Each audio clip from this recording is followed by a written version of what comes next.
A week after burying my wife of 40 years, my phone rang. It was her doctor, his voice trembling in a way I had never heard before.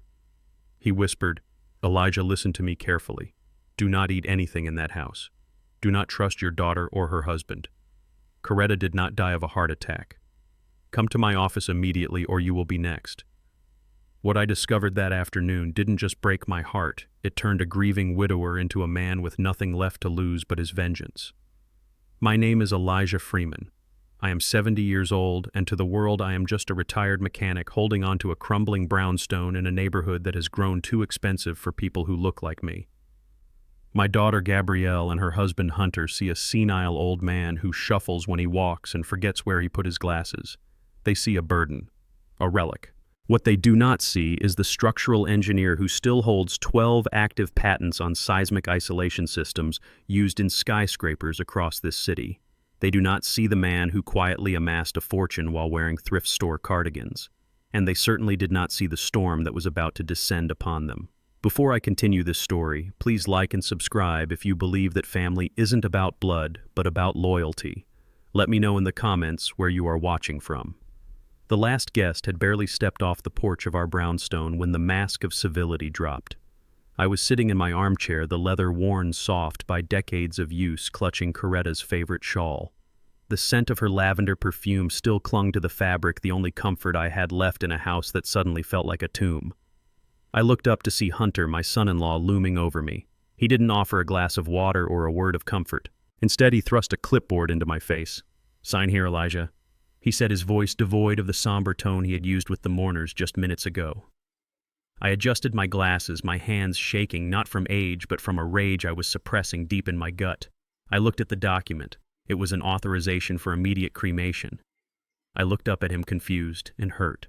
"Hunter, you know Coretta wanted to be buried at the Greenwood Cemetery next to her parents. We discussed this for years. It is our tradition. We need to respect her wishes." Hunter rolled his eyes, a gesture of disrespect, so casual it felt like a physical slap.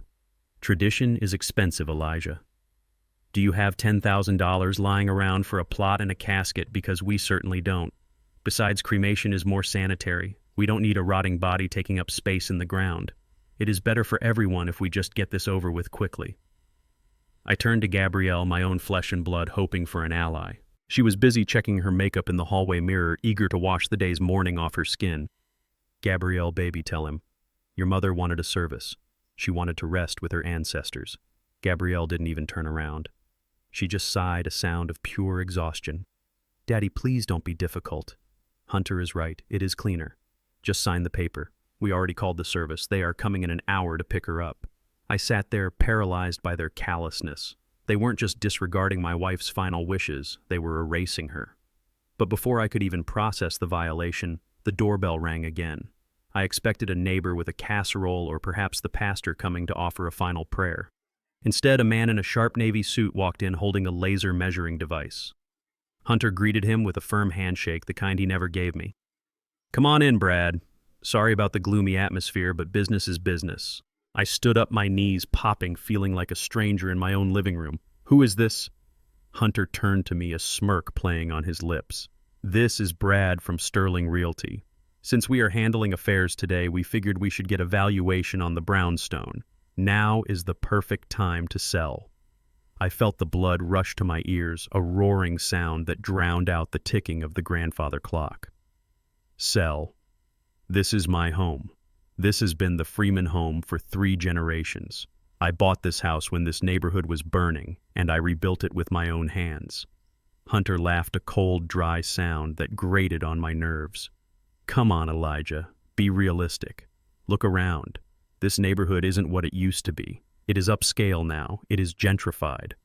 People like Brad's clients want historical charm, but they don't want, well, the old baggage. You don't fit in here anymore.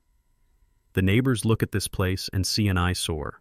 You would be much happier in that assisted living facility upstate, the one with the nice garden." Gabrielle walked in nodding as she tapped on her phone. "It is for your own good, Dad. This house is drafty and old. It is a money pit. Brad can get us a cash offer by Monday. Think about it. You won't have to worry about stairs or maintenance. We are just looking out for you. Looking out for me." They were measuring the square footage of my living room while my wife's body was barely cold. They were carving up the carcass of my life before I was even dead. I looked at Hunter, watching him point out the original crown molding to the real estate agent, talking about how they would need to strip the paint and whiten the place up to make it palpable for the new demographic. It took every ounce of self-control I possessed not to tell them right then and there that the deed wasn't even in my name anymore, that I had moved it to a trust years ago. But I stayed silent. I had to play the part. I was about to roar to tell them that I had more money in a single offshore account than the three of them combined would make in a lifetime. But my phone buzzed in my pocket.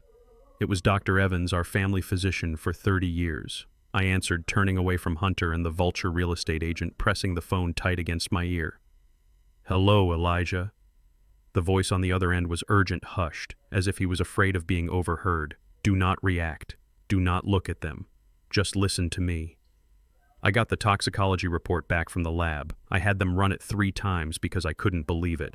Coretta's heart didn't just stop Elijah. Her blood was saturated with arsenic. The levels suggest she has been ingesting it for at least 6 months. My hand tightened around the phone until my knuckles turned white. My vision blurred, the room spinning slightly. Arsenic. 6 months. The timeline clicked into place with terrifying precision. 6 months ago was exactly when Hunter started being so helpful in the kitchen. It was when he insisted on making Coretta her special green health smoothies every morning because she had been feeling fatigued. He would stand there smiling, blending the kale and the spinach, handing it to her with a kiss on the forehead. "Drink up, Mom," he would say. "It will make you strong." He had been poisoning her. He had been killing the woman I loved, spoonful by spoonful, day by day, right in front of my eyes. Dr. Evans continued, his voice dropping even lower. "You are in danger, Elijah. If they did this to her, you are next. They are clearing the board. Get out of there. Come to my clinic. Use the back entrance.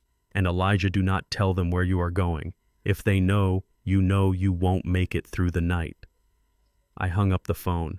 My heart was hammering against my ribs like a trapped bird. I looked at Hunter, who was now laughing at something the real estate agent said. I looked at Gabrielle, my daughter, the girl I had carried on my shoulders, who was now scrolling through her phone, indifferent to the dismantling of her childhood home and the murder of her mother. I knew I couldn't fight them physically. Not yet. I was strong for 70, but Hunter was 35 and desperate. I needed to be smart.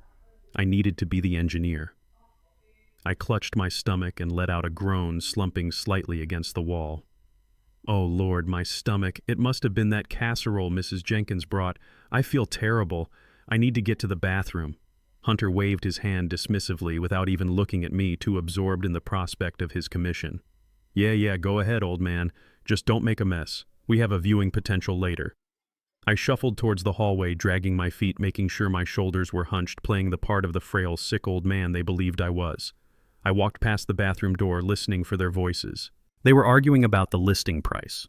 I straightened my back. The shuffle disappeared. I moved with a silent speed I hadn't used since my days supervising high-rise construction sites. I bypassed the bathroom and went straight to the back door that led to the alleyway, the one we kept locked with a heavy deadbolt. I slid the lock back silently. I stepped out into the cool evening air, the wind drying the sweat on my forehead. I didn't look back at the house that held my memories. I ran. I ran because my life depended on it, and because the war for my survival and for Coretta's justice had just begun. I arrived at Dr. Evans' clinic through the rear delivery entrance just as the sun began to dip below the skyline, casting long shadows across the alleyway. My chest was heaving, and sweat dripped down my back, soaking my shirt. I was 70 years old, and I had just sprinted 3 blocks like a man running from a burning building. In a way, I was. The clinic was quiet, the reception lights dimmed for the evening. Dr. Evans was waiting for me in his private office, a room filled with the smell of rubbing alcohol and old paper. He did not greet me with a handshake. He did not offer me water. He simply pointed to the leather chair opposite his desk and locked the door behind me. The click of the deadbolt sounded like a gunshot in the silence. "Elijah, look at this," Evans said, pushing a file across the mahogany desk. His hands were shaking. I had known this man since we played stickball in the streets of Brooklyn 50 years ago. I had never seen him afraid until now. I picked up the file. It was a toxicology report filled with numbers and graphs that meant nothing to me at first glance. All I saw were spikes, red lines climbing higher and higher on a timeline that stretched back 6 months. "What am I looking at, Evans?" I asked, my voice raspy. "You are looking at a murder weapon, Elijah." He leaned forward, his eyes intense behind his wire-rimmed glasses. "This is a chart of the arsenic levels in Coretta hair and blood samples. I kept the samples from her last checkup because her rapid decline made no medical sense to me. A healthy woman does not just wither away in weeks. Look at the dates." I squinted at the paper. The first spike was small, barely a blip on the radar. That was 6 months ago. The next spike was higher, then higher. The levels rose consistently week after week until the day she died. She was not just poisoned, once Evans whispered. She was dosed. Systematically.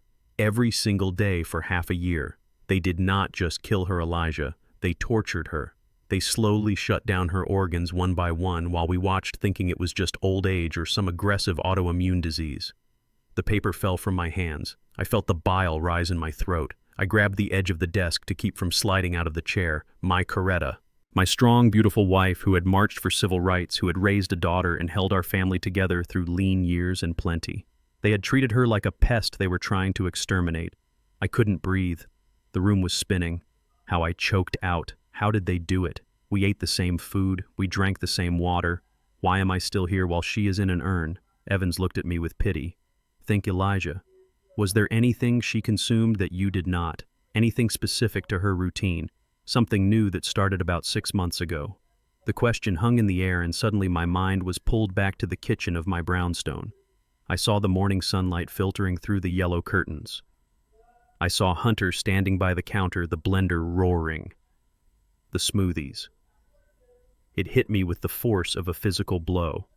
6 months ago, Hunter had suddenly become obsessed with Coretta health. He had read some article about the benefits of green juices for seniors. Every morning without fail, he would be in the kitchen chopping kale, spinach, apples, and ginger. He would blend it into a thick green sludge. I remembered the first time he offered me one. I had taken a sip and spat it out laughing, telling him it tasted like lawn clippings and dirt. I stuck to my black coffee and eggs. But Coretta, my sweet, trusting Coretta, she had wrinkled her nose, but she drank it. Hunter would stand there smiling, that charming, toothy smile of his, watching her swallow every drop. "It is for your heart, Mom," he would say. "It is full of antioxidants. It will keep you around for the grandkids." He had been feeding her poison. Every morning. He had watched her drink her own death, and he had smiled while doing it. I remembered days when she complained about a metallic taste in her mouth. I told her it was probably the iron in the spinach. I had reassured her. I had encouraged her to drink the very thing that was killing her. A roar of pure primal agony ripped itself from my throat. I stood up, knocking the chair backward. It crashed against the wall. "I am going to kill him." I shouted the words echoing off the walls of the small office. "I am going to tear him apart with my bare hands." I turned toward the door, blind with rage. All I could see was Hunter's face, that smug, entitled face. I wanted to wrap my fingers around his throat and squeeze until the light went out of his eyes, just like he had done to my wife. I wanted to burn the house down with him inside it. "Elijah, stop!" Evans shouted, coming around the desk. He grabbed my arm. He was smaller than me, but his grip was like iron. "Let me go, Evans. He killed her. He killed my Coretta. And if you go back there now and attack him, you will go to prison for the rest of your life, and he will win." Evans yanked me back. "Listen to me, you stubborn old fool. Think. Use that engineer brain of yours. You have no proof." I pointed at the file on the desk. "That is proof." "That is proof she was poisoned," Evans said, his voice hard and desperate. "It is not proof that Hunter did it. Any defense attorney would tear this apart. They would say she ingested it accidentally. They would say it was environmental. They would say maybe you did it." I froze. "Me?" "Yes, you," Evans said, letting go of my arm. "You are the husband. You were in the house. If you go to the police right now without concrete evidence linking Hunter to the arsenic, they will look at you first. And while they are investigating you, Hunter and Gabrielle will sell your house, drain your accounts, and vanish. Is that what you want? Do you want them to get away with it while you rot in a cell?" I slumped against the wall, the energy draining out of me as quickly as it had come. I slid down until I was sitting on the floor, my head in my hands. The tears finally came hot and stinging. I sobbed for the woman I failed to protect. I sobbed for the betrayal of my own daughter, who must have known, who must have watched her husband mix that poison morning after morning. So what do? I whispered. Do I just let them get away with it? No, Evans said, crouching down beside me. We get justice. But we do it the right way. We do it your way. You build a trap, Elijah. You construct a prison for them so tight they won't even know they are inside it until the door slams shut. He handed me a handkerchief. I wiped my face and looked at him. How? You have to go back, Evans said. I shook my head violently. I cannot look at him. I cannot sleep under the same roof as the monsters who killed her. You must, Evans insisted. You have to go back, and you have to play the part. They think you are a senile, helpless old man. Good. Let them believe it. Be the frail widower. Be confused. Forget names. Shuffle your feet. Make them believe you are absolutely no threat to them. Make them believe you are next on the list to die of natural causes. He stood up and offered me a hand.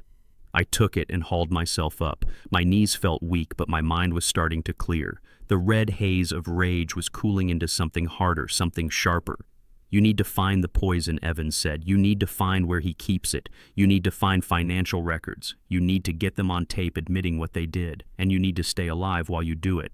Do not eat anything they give you. Buy your own food. Hide it in your room. Water from the tap only. I nodded slowly. The plan was forming. I had spent 40 years building skyscrapers, calculating loads and stresses, finding the weak points in steel and concrete. I knew how to bring things down. I just had to find the structural weakness in Hunter and Gabrielle Greed. I will do it, I said. My voice sounded different to my own ears. It was colder. The voice of Elijah, the husband, was gone. This was the voice of Elijah, the architect of their destruction. Evans unlocked the door. Go home, Elijah. Play the role of your life. And for God's sake, be careful. If they suspect you know, they will not wait for the arsenic to work on you. They will use a pillow or a flight of stairs. I stepped out into the night air. The streetlights buzzed overhead. I adjusted my collar and hunched my shoulders. I practiced a tremulous shake in my right hand. I let my jaw go slack. I walked toward the bus stop, not with the confident stride of a wealthy engineer, but with the shuffling gait of a man who has given up. I was going back to the brownstone. I was going back to the scene of the crime. I was going back to live with the wolves. But they did not know that the sheep they were planning to slaughter was actually a lion in disguise. And I was hungry. I boarded the bus and sat in the back. I watched the city pass by, reflecting in the window. I saw my own reflection. Old, black, invisible. That invisibility was my superpower now. They would never see me coming. I thought about the green smoothies. I thought about Coretta's smile as she drank them, trusting them. I clenched my fist in my pocket until my nails bit into my palm. Let them think I am broken. Let them think I am dying. I would let them get comfortable. I would let them think they had won. And then when they reached for the prize, I would snap the trap shut and break their fingers. I got off the bus a block away from my house. I could see the lights on in the living room. They were probably in there right now, celebrating, counting their inheritance, measuring the drapes. I walked up the steps, my heart beating a slow, steady rhythm of vengeance. I unlocked the door. I am home, I called out, my voice cracking perfectly. I felt so sick, I think I need to lie down. Hunter's voice drifted from the kitchen. Sure thing, Dad. Sleep tight. I walked up the stairs to my bedroom. I locked the door. I pulled a can of peaches from my coat pocket that I had bought at the corner store. I ate them in the dark, listening to the house settle, listening to the murmurs of my enemies downstairs. The diagnosis was terminal, but not for me. The cancer in this house was Hunter and Gabrielle, and I was going to cut them out.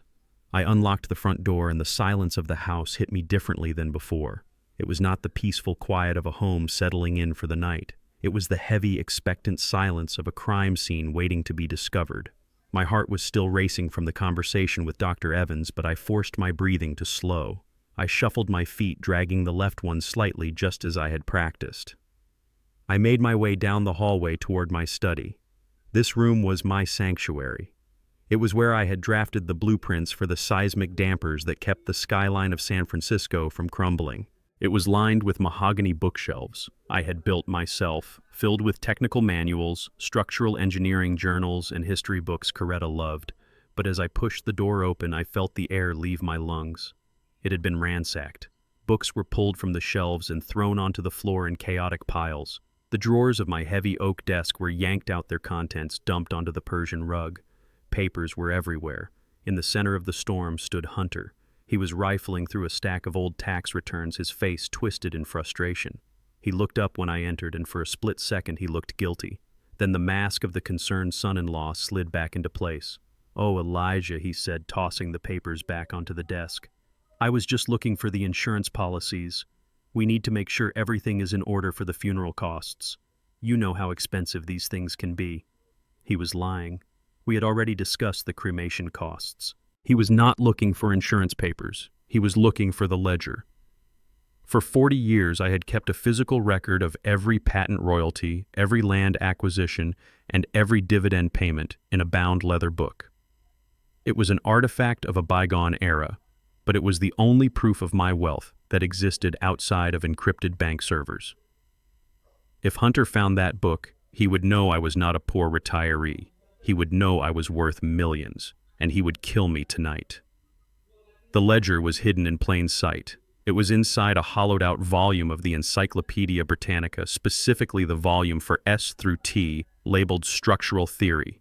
It sat on the second shelf from the top right behind Hunter's head. I let my jaw go slack and stared at the mess on the floor. "Who did this?" I asked, my voice trembling. "Who made this mess? Coretta will be so angry. She hates a mess." Hunter sighed loudly, rolling his eyes. "Coretta is gone, Elijah. Remember, we are just trying to help you organize. This room is a fire hazard. Look at all this junk."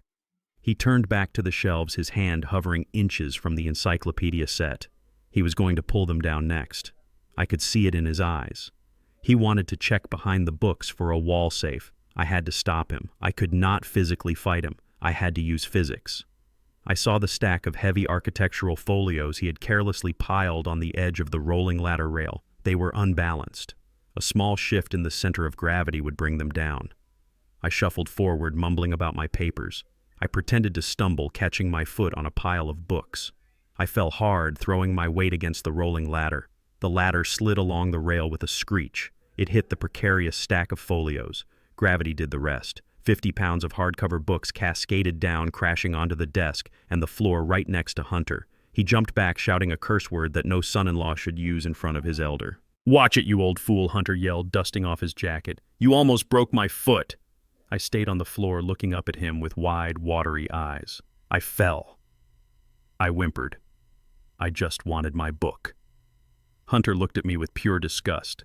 He looked at the chaotic pile of books that now covered the floor, making it impossible to search further without hours of work. He kicked a book aside. "Forget it," he spat. "There is nothing in this garbage heap anyway, just old paper and dust. Gabrielle can deal with this mess." He stormed out of the room, leaving me on the floor. I waited until I heard his heavy footsteps fade down the hall. I slowly picked myself up. My hip ached from the fall, but the ledger was safe. I looked at the volume on the shelf. It had not moved. I had bought myself time, but I knew they would be back. They were hunting, and they would not stop until they picked the carcass clean. The next morning, the war escalated. I was sitting at the kitchen table, eating dry toast and drinking tap water, refusing the coffee Hunter had brewed. The back door opened and Mrs. Higgins walked in. Clara Higgins had been our housekeeper for 20 years. She was not just an employee, she was family. She had nursed Coretta through the flu, she had cooked for Gabrielle, wedding she knew where every skeleton in this house was buried, and she knew about the smoothies. I saw the way she looked at Hunter when she entered. Her eyes were cold, suspicious. She knew something was wrong.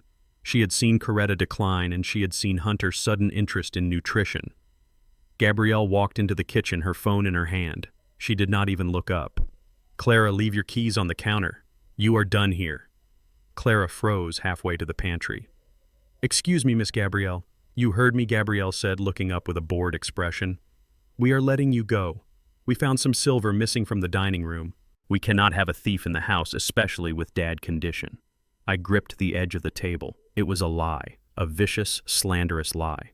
Clara was the most honest woman I had ever met.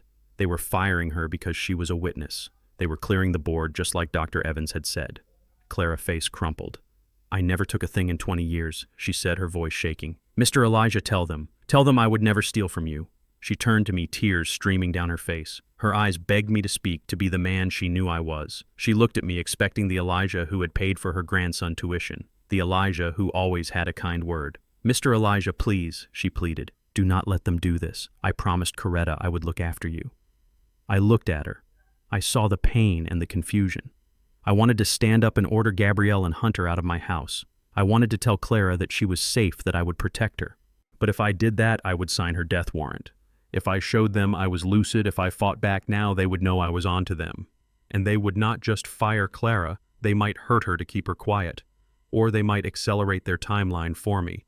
I had to break her heart to save her life. I looked down at my toast. I let my hand shake. "Who is this?" I mumbled. "Coretta, where is my coffee?" Clara gasped. The sound was like a physical blow to my chest. She looked at me and she saw a senile old man who had forgotten her. She saw a man who could not help her. Gabrielle smirked. "See, Clara, he does not even know who you are. Get out, before I call the police." Clara placed her keys on the counter.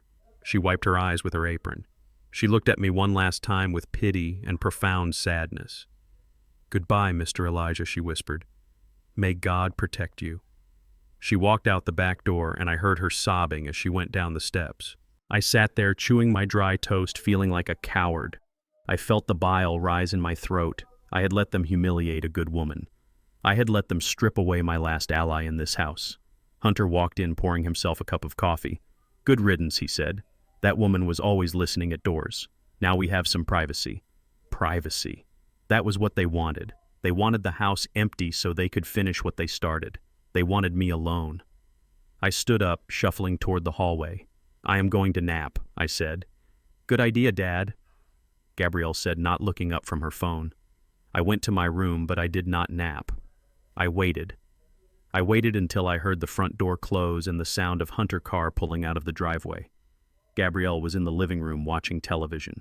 I opened my closet and reached into the back of the top shelf behind a stack of old hats.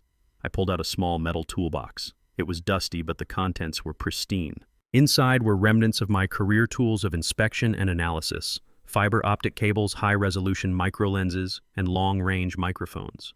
I had used these to inspect the structural integrity of bridges, to find cracks in concrete that the naked eye could not see. Now I would use them to find the cracks in my family. I moved silently through the house. I was an engineer.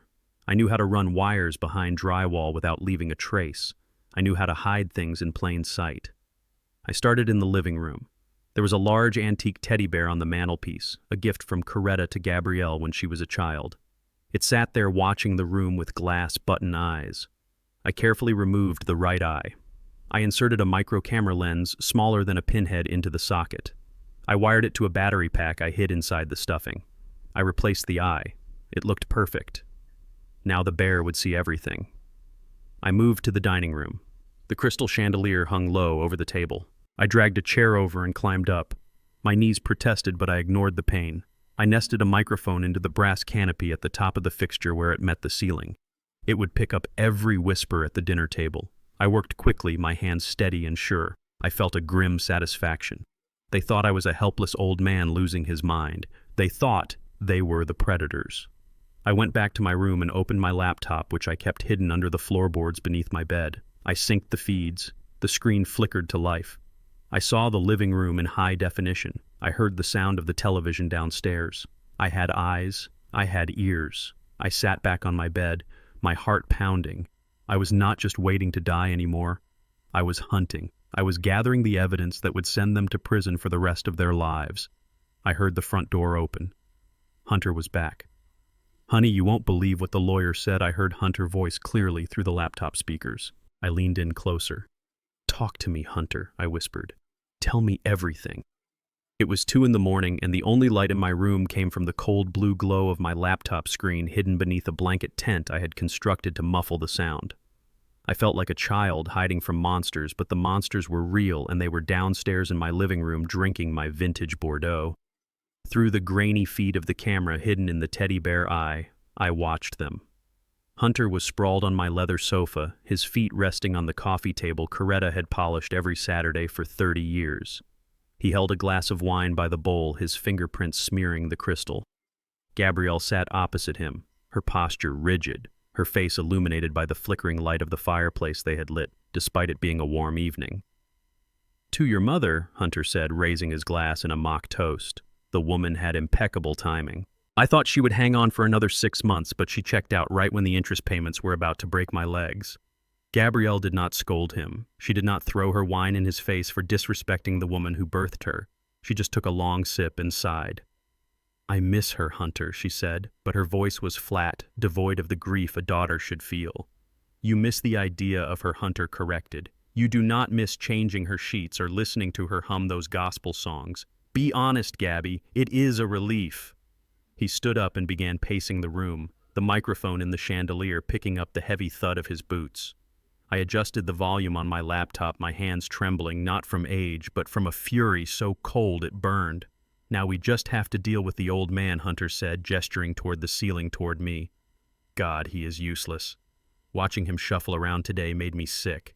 Do you know how hard it is to pretend I care about his stories? He is just a relic, Gabby, a dusty old relic in a house that is worth more than his entire life." He stopped in front of the fireplace and stared at the family portrait hanging above the mantel. It was a picture of us from 20 years ago. Me, Coretta, and a teenage Gabrielle. "You know what I really hate?" Hunter said, his voice dropping to a venomous hiss. "It is the smell. This whole house smells like old people and fried food. I cannot wait to gut it. We are going to strip this place down to the studs. White marble floors, minimalist furniture. Get rid of all this African art and these dusty rugs. We are going to sanitize it. We are going to make it livable for civilized people." I froze. Civilized people. The implication hung in the air heavy and ugly. "You people always hold on to junk," Hunter continued, turning back to Gabrielle. "You call it heritage, but it is just hoarding. It is trash. Just like this neighborhood used to be before people with actual money started moving in. You are lucky I pulled you out of here, Gabby. You are lucky I gave you a glimpse of how the other half lives." There it was. The racism he had kept buried under polite smiles and firm handshakes. He did not just want my money. He despised my existence. He despised my history. He saw my daughter not as a partner, but as a rescue project, a savage he had tamed. And Gabrielle, my beautiful, brilliant daughter, just nodded. "I know," she whispered. "I know. I just want it to be over. I want the money, Hunter. The gambling debts, are they really that bad?" Hunter flinched. It was the first time I saw fear crack his arrogant facade. "Tony is not a patient man," Hunter muttered. "I owe him 50 grand, Gabby. If I do not have a significant installment by next week, he is going to start breaking things. And I do not mean furniture. That is why we needed your mother insurance payout. But the probate takes time. We need to sell this house. And we cannot sell the house while Elijah is still breathing and refusing to sign the power of attorney." I leaned back against my headboard, the laptop warm on my lap. $50,000. He had murdered my wife and was planning to destroy my legacy because he was a degenerate gambler. He had reduced 40 years of building a life to a marker on a blackjack table. Gabrielle stood up and walked over to him, resting her head on his shoulder. "He is living too long," she said, her voice muffled by his jacket. "I thought the grief would break him. I thought he would just give up after Mom died. But he is eating. He is sleeping. He is stubborn. He is like a cockroach." Hunter laughed darkly. "You have to step on them to make sure they are dead. We cannot wait for nature to take its course, Gabby. We do not have time. Tony does not have time." "So what do we do?" Gabrielle asked, looking up at him. "We help him along," Hunter said. He walked over to the sideboard where I kept my daily medications organized in a plastic pillbox. He picked up the bottle of digoxin, my heart medication. "Dr. Evans said his heart is strong for his age," Hunter said, turning the bottle over in his hands. "But too much of a good thing can be fatal. Digitalis toxicity. It mimics a heart attack, or a stroke, confusion, nausea, irregular heartbeat. In a man his age, with the stress of losing his wife, no coroner would look twice." Gabrielle stepped back. "You want to overdose him. I want to double his dose," Hunter corrected. "Just a little extra every day. It will build up in his system. He will get confused. He will get dizzy. He will fall down the stairs, or his heart will just stutter and stop. It is clean. It is quiet. And it solves all our problems." Gabrielle looked at the bottle, then at the ceiling toward my room. She hesitated for a second, a single heartbeat, where I prayed she would find her conscience. "Do it," she said. The feed on my screen blurred as tears filled my eyes. She had agreed. She had signed my death warrant as easily as ordering a pizza. Hunter grinned and uncapped the bottle. He tipped a few extra pills into the compartments for Tuesday, Wednesday, and Thursday. "Start tomorrow," he said. "Put it in his coffee if he will not take it. Or just swap the pills in the organizer. He is so blind he will never notice." They toasted again, the crystal clinking with a cheerful sound that made me want to scream. I closed the laptop. I sat in the dark for a long time, listening to the beat of my own heart, the heart they wanted to stop. I felt a cold, structural clarity settle over me. The foundation of this family was rotten. There was no saving it. It had to be demolished. I waited until 3 a.m. The house was silent. I could hear Hunter snoring from the guest room where he often slept when he had too much to drink. I slipped out of bed, moving with the slow, deliberate practice of a cat burglar. I crept down the hallway, the floorboards familiar under my feet. I knew which ones creaked, and I stepped over them. I reached the kitchen. The moonlight cast long silver bars across the floor. I went to the cabinet where we kept the vitamins. I found a bottle of vitamin D supplements. They were small, round, and white, almost identical to my digoxin tablets. I took the digoxin bottle from the counter where Hunter had left it. I emptied the pills into my hand and wrapped them in a paper towel. Then I filled the bottle with the vitamin D pills. I placed it back exactly where it had been. If they wanted to poison me, they would be curing my deficiency instead. But I was not done. I needed to make a call, and I could not use the landline or my cell phone. Hunter was likely monitoring the bill, and he had ears everywhere. I put on my coat and my old fedora. I unlocked the back door, the mechanism well-oiled and silent. I stepped out into the night. The air was crisp, carrying the scent of rain and city exhaust. I walked 3 blocks to the old bodega on the corner, the one that still had a payphone outside covered in graffiti. I inserted the coins, my fingers stiff in the cold. I dialed a number I had memorized years ago. It rang 4 times before a groggy voice answered. "Hello." "Annalise, it is Elijah Freeman." There was a pause and then the rustle of sheets. "Uncle Elijah, is everything okay?" "It is 3 a.m. Annalise was the daughter of my best friend from engineering school. I had watched her grow up. I had paid for her first semester of law school when her father passed.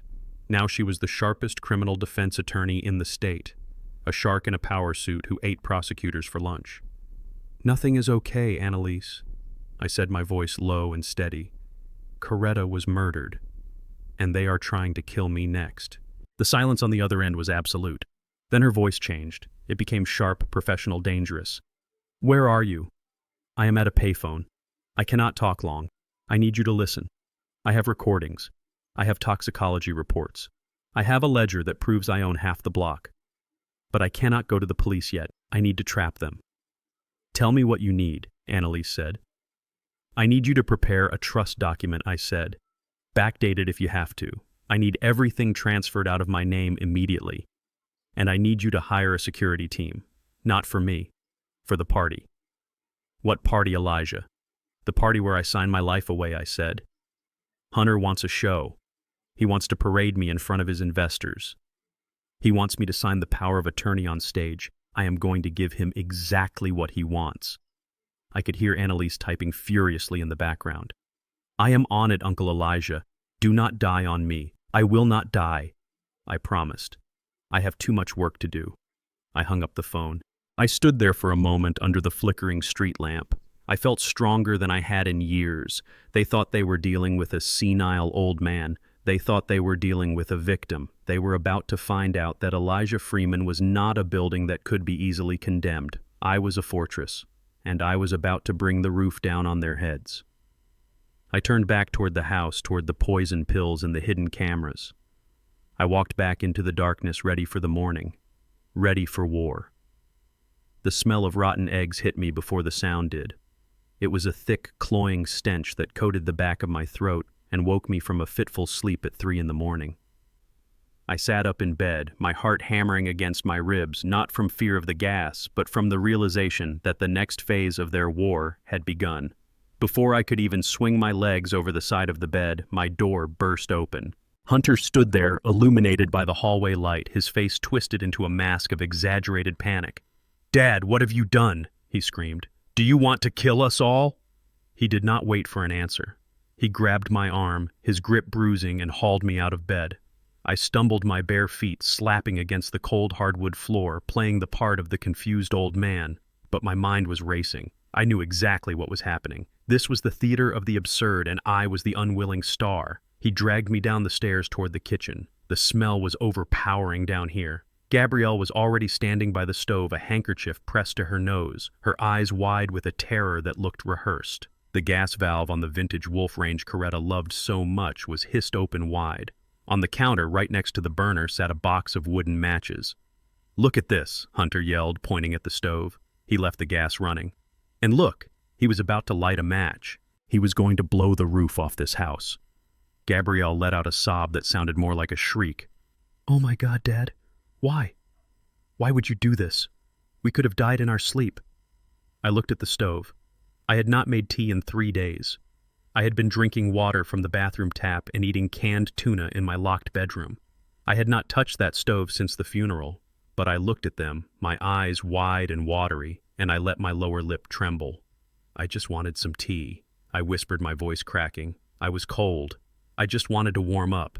"You wanted tea?" Hunter scoffed, turning the valve off with a dramatic twist of his wrist. In the middle of the dark, without turning on the lights. "You are losing it, Elijah.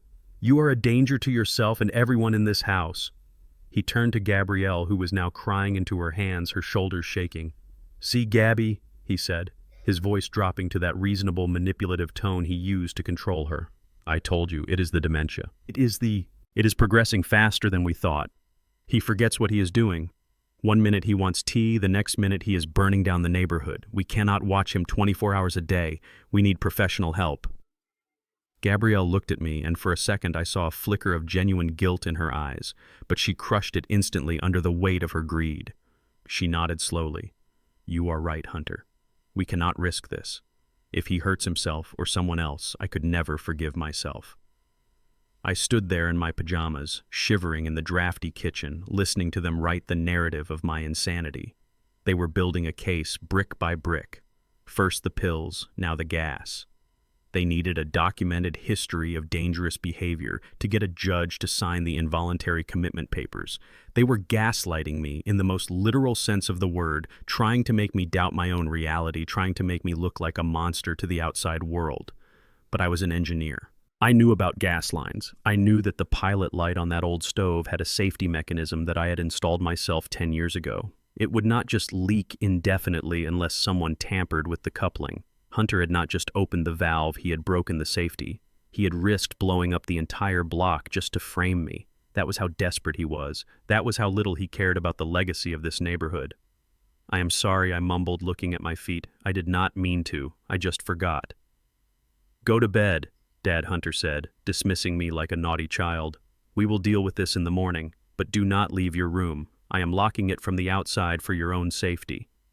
I walked back up the stairs, the sound of the deadbolt sliding home on my bedroom door echoing like a prison sentence. I sat on my bed in the dark, listening to them moving around downstairs. They were probably fixing the coupling now, covering their tracks. I felt a cold rage settle in my gut. They wanted me to be crazy. Fine, I would give them crazy. But it would be a madness they could not control. The next morning, the sunlight streamed through my window, mocking the darkness of the night before. At 10 o'clock, the lock on my door clicked open. Hunter appeared, dressed in a sharp suit, his hair perfectly coiffed. "Get dressed, Elijah," he said. "Dr. Thorne is coming to see you." "Who is Dr. Thorne?" I asked, keeping my voice weak. "He is a specialist," Hunter said. "A friend of a friend. He is going to evaluate you, to see if we can get you some better medication, to help you with your memory." I knew what this was. This was the final nail. They had brought in a hired gun, a psychiatrist who would sign anything for the right price. I dressed slowly, putting on a mismatched shirt and trousers, buttoning them wrong on purpose. I wanted to look disheveled. I wanted to look like the man they described. When I came downstairs, Dr. Thorne was sitting in the living room. He was a thin man with a pointed beard and eyes that shifted constantly, avoiding direct contact. He held a clipboard close to his chest. Gabrielle sat next to him, looking anxious. Hunter stood behind the sofa like a warden. "Mr. Freeman," Dr. Thorne said, not standing up to greet me. "Please sit down." I sat on the hard wooden chair they had placed in the center of the room. It felt like an interrogation. Your family tells me you have been having some trouble lately. Dr. Thorne began, his pen hovering over the paper. Forgetting things, confusing night and day, attempting to cook at odd hours. I looked at him blankly. I like tea, I said. Yes. Well, Dr. Thorne murmured, making a note. Tell me, Mr. Freeman, do you know what year it is? I looked at the window. It is 1974, I said. Coretta is at the market. Hunter let out a loud sigh. See, doctor, he thinks Mom is still alive. He thinks it is 40 years ago. Dr. Thorne nodded, scribbling furiously. Disorientation, temporal confusion, hallucinations. Mr. Freeman, do you know who the president is? I leaned forward, squinting at him. Are you the president? I asked. Gabrielle covered her mouth to hide a gasp or maybe a laugh. Dr. Thorne looked at Hunter and shook his head. It seems quite advanced, he said to Hunter, ignoring me completely. Based on your report of the gas incident and his current state, I would recommend immediate custodial care. He is a profound risk to his own safety. I can sign the emergency committal paperwork right now. This was it, the moment they had paid for, the moment I lost my freedom. I felt the adrenaline spike in my blood. I had to act. I had to break the script. I stood up suddenly, knocking the chair over. It clattered loudly against the floor. No, I shouted, my voice booming with a strength that made Gabrielle jump. I do not want to go. You are stealing my brain. I grabbed a porcelain vase from the side table, a cheap reproduction Gabrielle had bought to replace Coretta African statues. I hurled it at the wall. It shattered into 1,000 pieces. Dad, stop, Hunter yelled, moving toward me. I spun around, my eyes wild, my movements jerky and unpredictable. I grabbed a heavy brass candlestick. I swung it through the air, not aiming to hit anyone, but creating a perimeter of chaos. Get away from me, I screamed. Devils! You are all devils!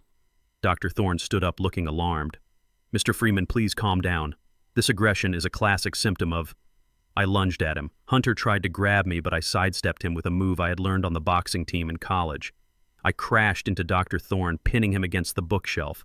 To Hunter and Gabrielle, it looked like a violent, senile outburst. It looked like I was attacking the doctor, but as I grabbed his lapels, pulling his face close to mine, I dropped the act completely. My eyes locked onto his, and I let him see the cold, hard intelligence burning there. I leaned into his ear. I know Hunter paid you $10,000 in cash this morning, I whispered, my voice steady and menacing. I know about the malpractice lawsuit you settled in Chicago 3 years ago. I know you lost your license in Illinois before you came here. Dr. Thorne's eyes went wide with shock. The color drained from his face, leaving him pasty and gray. He tried to pull away, but I held him fast. If you sign that paper, I hissed, I will send the proof to the medical board and the FBI. Run before I ruin you. I let him go and shoved him backward. He stumbled, tripping over his own feet. He is crazy, Dr. Thorne stammered, looking at me with pure terror. He is dangerous. Sign the papers, Hunter demanded, grabbing the doctor's arm. Just sign them and we will call the orderlies. No, Dr. Thorne shouted, shaking Hunter off. I cannot do this. He is. This is impossible. You did not tell me he knew. You did not tell me. He did not finish the sentence. He grabbed his briefcase and bolted for the door. Doctor, wait, Gabrielle cried, standing up. Where are you going? Dr. Thorne did not answer. The front door slammed shut behind him, leaving a ringing silence in the room. I stood in the center of the living room, chest heaving, looking at the shattered vase and the overturned chair. Hunter stared at the door, then turned to me, his face twisted in confusion and rage. What did you say to him? Hunter demanded, stepping closer. What did you whisper to him, you old lunatic? I let my shoulders slump. I let my jaw go slack again. I looked at him with watery, vacant eyes. Who was that man? I asked, my voice trembling. Why was he hurting me? I want Coretta. Where is Coretta? Hunter looked at me, searching for a trace of the man who had just terrified the doctor. But I was gone. I was just a confused old man again. He ran his hands through his hair, frustration radiating off him in waves. Useless, he spat. He is useless. We have to find another doctor. Someone with a stronger stomach. Gabrielle looked at me, and for the first time she looked scared. Not of my madness, but of the situation. Of the chaos that was consuming their perfect plan. Maybe we should just put him in the basement, Hunter, she whispered. Until we find someone. Just lock him down there. It is safer. Hunter looked at me, his eyes cold. Yeah, the basement. That is a good idea. He cannot break anything down there, and nobody will hear him scream. They looked at each other, and I knew the clock had just run out. The gaslighting was over. They were moving to direct force. I had won the battle with the doctor, but the war was about to get much darker. I had to move fast. I had to get to the basement on my own terms before they dragged me there, because the basement was where the main phone line junction box was located, and I had one more call to make. I watched from my bedroom window as Gabrielle dragged 3 black heavy-duty garbage bags to the curb. It was garbage day tomorrow. The way she heaved them onto the asphalt showed no reverence, no hesitation. To her, those bags were just clutter taking up space in the closet she planned to fill with her own designer coats. But to me, they were 40 years of memories. They were the silk dress Coretta wore to our anniversary dinner, the hand-knitted sweaters she made during the long winters, the floral aprons she wore while humming in the kitchen. They were throwing my wife away piece by piece, erasing her scent from the house as if she had never existed. I waited until the house was silent. Hunter had passed out on the sofa downstairs, a half-empty bottle of scotch on the floor beside him. Gabrielle was in her room, probably sleeping the deep, dreamless sleep of the soulless. I crept down the stairs, my heart hammering a frantic rhythm against my ribs. I unlocked the front door and slipped out into the cold night air. The streetlights buzzed overhead, casting a sickly yellow glow on the bags sitting by the road. I grabbed the first bag. It was heavy. I dragged it quietly across the lawn, moving it to the side of the house near the basement bulkhead doors. I did the same with the second and the third. My back screamed in protest, but I ignored the pain. I hauled them down into the damp, musty darkness of the basement where they had threatened to lock me up. I sat on the concrete floor surrounded by the plastic mountains, and I tore them open. The smell of lavender and stale perfume hit me instantly. It was so strong it felt like Coretta was standing right there beside me. I buried my face in a blue cardigan, inhaling deeply, letting the tears flow freely for the first time in days. But I did not have time to grieve. I had to search. Dr. Evans had told me to look for financial records, but my gut told me there was something else. Coretta was a woman of secrets, a woman who hid cash in cookie jars and important papers inside old Bibles. If she knew something, she would have left a sign. I went through the pockets of every blouse, every pair of slacks. Nothing but old tissues and a few peppermint candies. I felt a rising panic. Maybe I was wrong. Maybe she had died without leaving a trace. I reached for the last item in the pile. It was her heavy winter coat, the gray wool one we had bought in Chicago 20 years ago. It was built like armor, heavy and thick. I ran my hands over the fabric, checking the deep pockets. Empty. I was about to throw it aside when I felt it. A small, hard lump in the lining of the hem near the bottom. It was not a button. It was rectangular and rigid. I pulled out my pocket knife, the small buck knife I always carried, and carefully sliced the stitching. I reached 2 fingers into the gap and pulled out a small silver USB drive. It was wrapped in a piece of plastic wrap to protect it from moisture. I stared at it in the dim light of the basement bulb. Coretta did not use computers. She barely knew how to text. Why would she have this? I scrambled up the stairs to my room, clutching the drive like a diamond. I crawled under my blanket tent again and plugged it into the laptop. A single video file popped up on the screen. It was titled simply "For Elijah." I clicked play. The image was shaky at first, the camera angle low as if the phone had been propped up against a stack of books. Then Coretta's face filled the frame. She looked tired, her skin ashen, her eyes sunken with dark circles. But her gaze was steady. She was wearing her nightgown, the one with the small blue flowers. Based on the light coming through the window behind her, this was filmed in the morning, likely just weeks before she died. "Elijah, honey," she began, her voice raspy. "If you are watching this, it means I am gone, and it means you were smart enough to check my coat. You always were the smart one." She paused to cough, a dry hacking sound that rattled in her chest. She took a sip of water from a glass on the nightstand. "I need you to listen to me, Elijah. Listen. And I need you to promise me you will not do anything rash. I know you. I know that temper. You bury it deep, but it is there. Keep it buried, baby. At least until you are safe." She looked directly into the lens, her eyes filling with tears. "I know about the smoothies, Elijah. I know what Hunter puts in them. I tasted the bitterness weeks ago. I saw the bottle of rat poison in the garage behind the paint cans. I saw him measuring it out. I gasped, clapping a hand over my mouth to stifle the sound. She knew. She knew she was being poisoned, and she drank it anyway. Why? Why would she do that? You are wondering why I didn't say anything? She continued as if reading my mind. You are wondering why I sat there every morning and let that man kill me. It wasn't because I was weak, Elijah. It was because of Gabrielle. She took a deep, shuddering breath. Gabrielle came to me 3 months ago. She found out I knew about the poison. I caught them talking about it in the kitchen. I was going to go to the police, Elijah. I was going to turn them in. But Gabrielle stopped me. She showed me a picture. Coretta held up a trembling hand to the camera holding a small printed photograph. It was a picture of a little boy, maybe 5 years old, with bright eyes and a smile that looked exactly like Gabrielle. This is Dion, she whispered. He is our grandson, Elijah. Gabrielle had him when she was 16. You remember that summer she went to stay with her aunt in Georgia. She didn't go to summer school. She went to have a baby.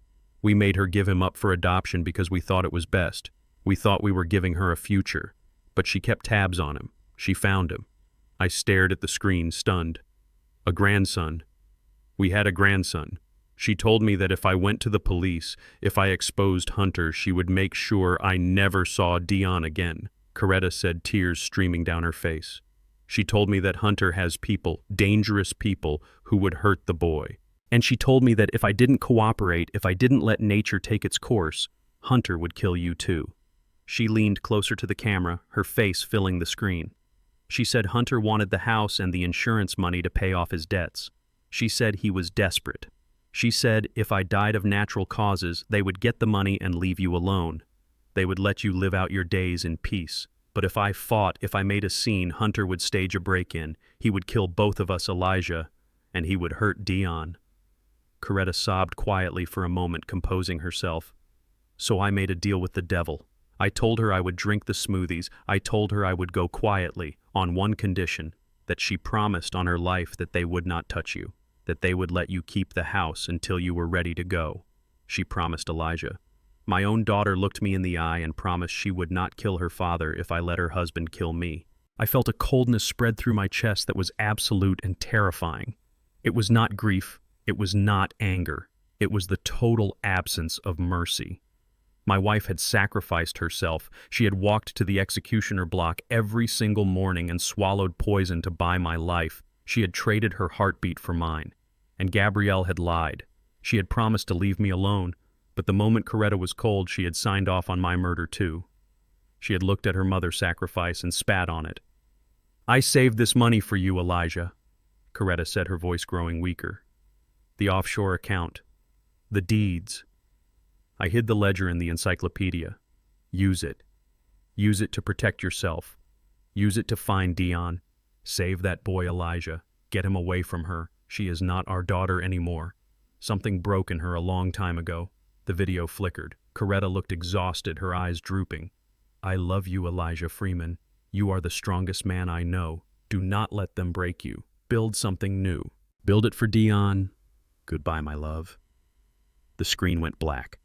I sat there in the dark, the silence of the room pressing in on me. I replayed the last few seconds in my head. She is not our daughter anymore. I closed the laptop. I stood up. My knees did not creak. My hands did not shake. The trembling old man was gone. The grieving widower was gone. In his place stood something else entirely. I walked to the window and looked out at the street. The world looked different, sharper. I saw the geometry of the shadows, the structural weakness of the street lamps. I saw the fragility of everything. Coretta had died to save me. She had allowed herself to be murdered slowly, painfully, to protect me from these monsters. And they had broken their word before her body was even in the ground. They wanted a senile old man. Fine. I would give them a performance worthy of an Oscar. But behind the curtain, I was no longer just an engineer.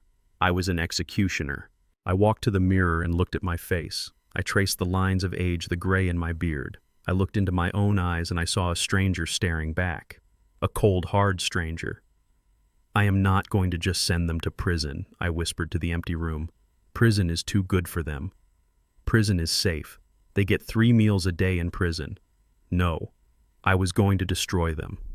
I was going to take everything they loved, everything they coveted, everything they dreamed of. I was going to strip them of their reputation, their money, their freedom, and their future. I was going to leave them naked and shivering in the ruins of their own greed. And then I was going to find Dayon. I was going to find my grandson, and I was going to give him the life his mother never deserved. I went back to the bed and pulled the covers up to my chin. I did not sleep. I lay there plotting, calculating, planning. The time for defense was over. It was time to go on the offensive. I heard footsteps in the hall. The door handle rattled. Locked from the outside. "Good night, Dad Hunter," voice mocked from the other side of the door. "Don't let the bedbugs bite." I stared at the door. "Good night, Hunter," I thought. "Enjoy your sleep, because it is the last peaceful night you will ever have. The storm is already in the house, and you left the window open." The basement door slammed open against the concrete wall with a violence that shook dust from the ceiling rafters. I was sitting on the edge of the cot they had dragged down there for me, shivering in the damp air. It had been 2 days since the incident with Dr. Thorne, 2 days of darkness broken only by the single bulb dangling overhead, 2 days of cold soup and the sound of their footsteps on the floorboards above my head. But now the waiting was over. Hunter stood at the bottom of the stairs, his silhouette framed by the light from the hallway. He held a thick sheaf of legal documents in one hand and a heavy flashlight in the other. He did not look like a son-in-law anymore. He looked like an executioner who had run out of patience. "Get up, Elijah," he barked, his voice echoing off the cinder blocks. I stood slowly, letting my knees buckle slightly, feigning a weakness I did not truly feel. I squinted into the light, raising a trembling hand to shield my eyes. "What is it?" "Hunter." I rasped, my throat dry from lack of water. "Is it time for dinner?" "Dinner is canceled," Hunter spat, throwing the papers onto the small, wobbly table beside the cot. "This ends tonight. I am done playing nursemaid to a stubborn old mule. You are going to sign these papers right now." I looked down at the documents. Even in the dim light, I recognized the header. It was a durable power of attorney granting Hunter and Gabrielle full unrestricted control over all my assets, my medical decisions, and my estate. It was a death warrant signed in ink. "I cannot sign this, Hunter," I whispered, backing away until my back hit the cold wall. "This gives you everything. My house, my pension, Coretta savings." Hunter laughed, a cruel, sharp sound. "It gives us what we are owed, Elijah. We have taken care of you. We have put up with your dementia and your outbursts. Now you are going to pay us back." He took a step closer, invading my personal space. The smell of expensive scotch and stale sweat radiated off him. "You have 2 choices," he said, holding up 2 fingers. "Choice 1, you sign the papers. We sell the house. We put you in a nice private facility upstate. You get a room with a view and 3 hot meals a day. You live out your remaining years in comfort." He dropped 1 finger, leaving only the index finger pointing directly at my chest like a knife. "Choice 2, you refuse. And if you refuse, I make 1 phone call. I have a friend at the state mental hospital, the one down in the city. You know the place, Elijah. The one with the barred windows and the screams you can hear from the street." I felt a genuine chill run down my spine. I knew the place. It was a warehouse for the forgotten. A place where they strapped patients to metal beds and sedated them until they were vegetables. "If you go there," Hunter continued, his voice dropping to a whisper that was more terrifying than his shouting, "you will never see the sun again. You will share a room with 3 other lunatics. You will wear a hospital gown that smells of urine, and you will die alone in the dark, wondering why you did not just sign the damn paper." He slammed his hand onto the table, making the papers jump. "So what is it going to be, Elijah? The view or the cage? You have 5 minutes to decide." I looked at him, my eyes wide with a terror that was only half-acted. I looked at the papers. I looked at the dark corners of the basement. I let my shoulders slump in defeat. I let a sob escape my lips. "Please, Hunter," I begged. "Not the state hospital. I cannot go there. They will hurt me." "Then sign," Hunter hissed, thrusting a pen into my hand. "Sign it and you never have to worry about anything ever again." I took the pen, my hand shaking violently. I hovered the tip over the signature line. I took a deep, jagged breath. I was the mouse in the trap and he was the cat licking his lips. But he did not know that the mouse was holding a stick of dynamite.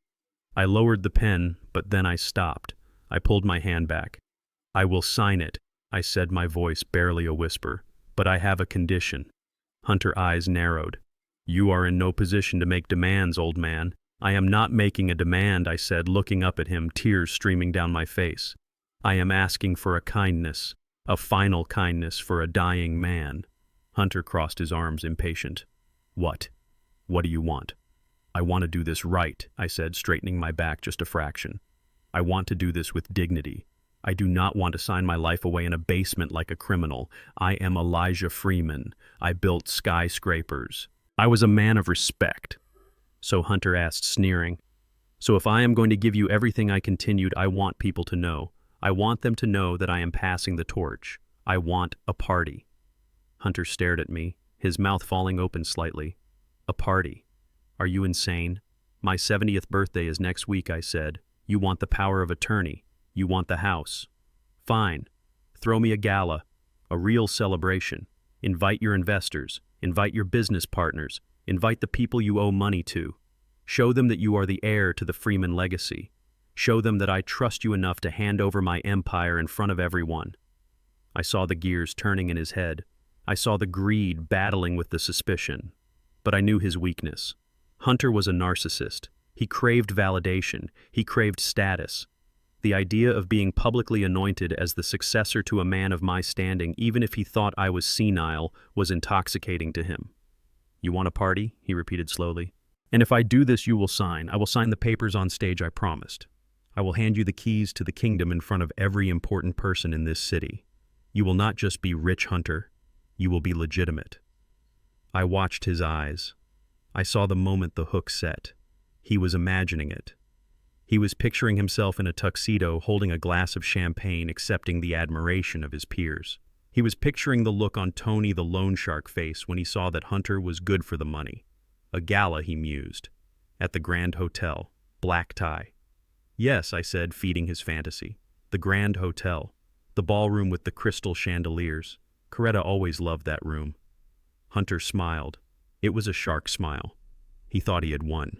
He thought he had manipulated me into giving him a victory lap. Okay, Dad, he said, his voice suddenly smooth and charming again. You want a send-off? We will give you a send-off. A 70th birthday bash. The retirement of Elijah Freeman. He took the papers back. We will do it Saturday, he said. I will make the calls. I will get the investors there. But listen to me, Elijah. If you try anything, if you stutter, if you hesitate on that stage, I will drag you off and drive you straight to the asylum myself. Do you understand? I understand, I said, lowering my head. I just want to be remembered as a generous man, Good Hunter said. He patted my shoulder, a gesture of ownership.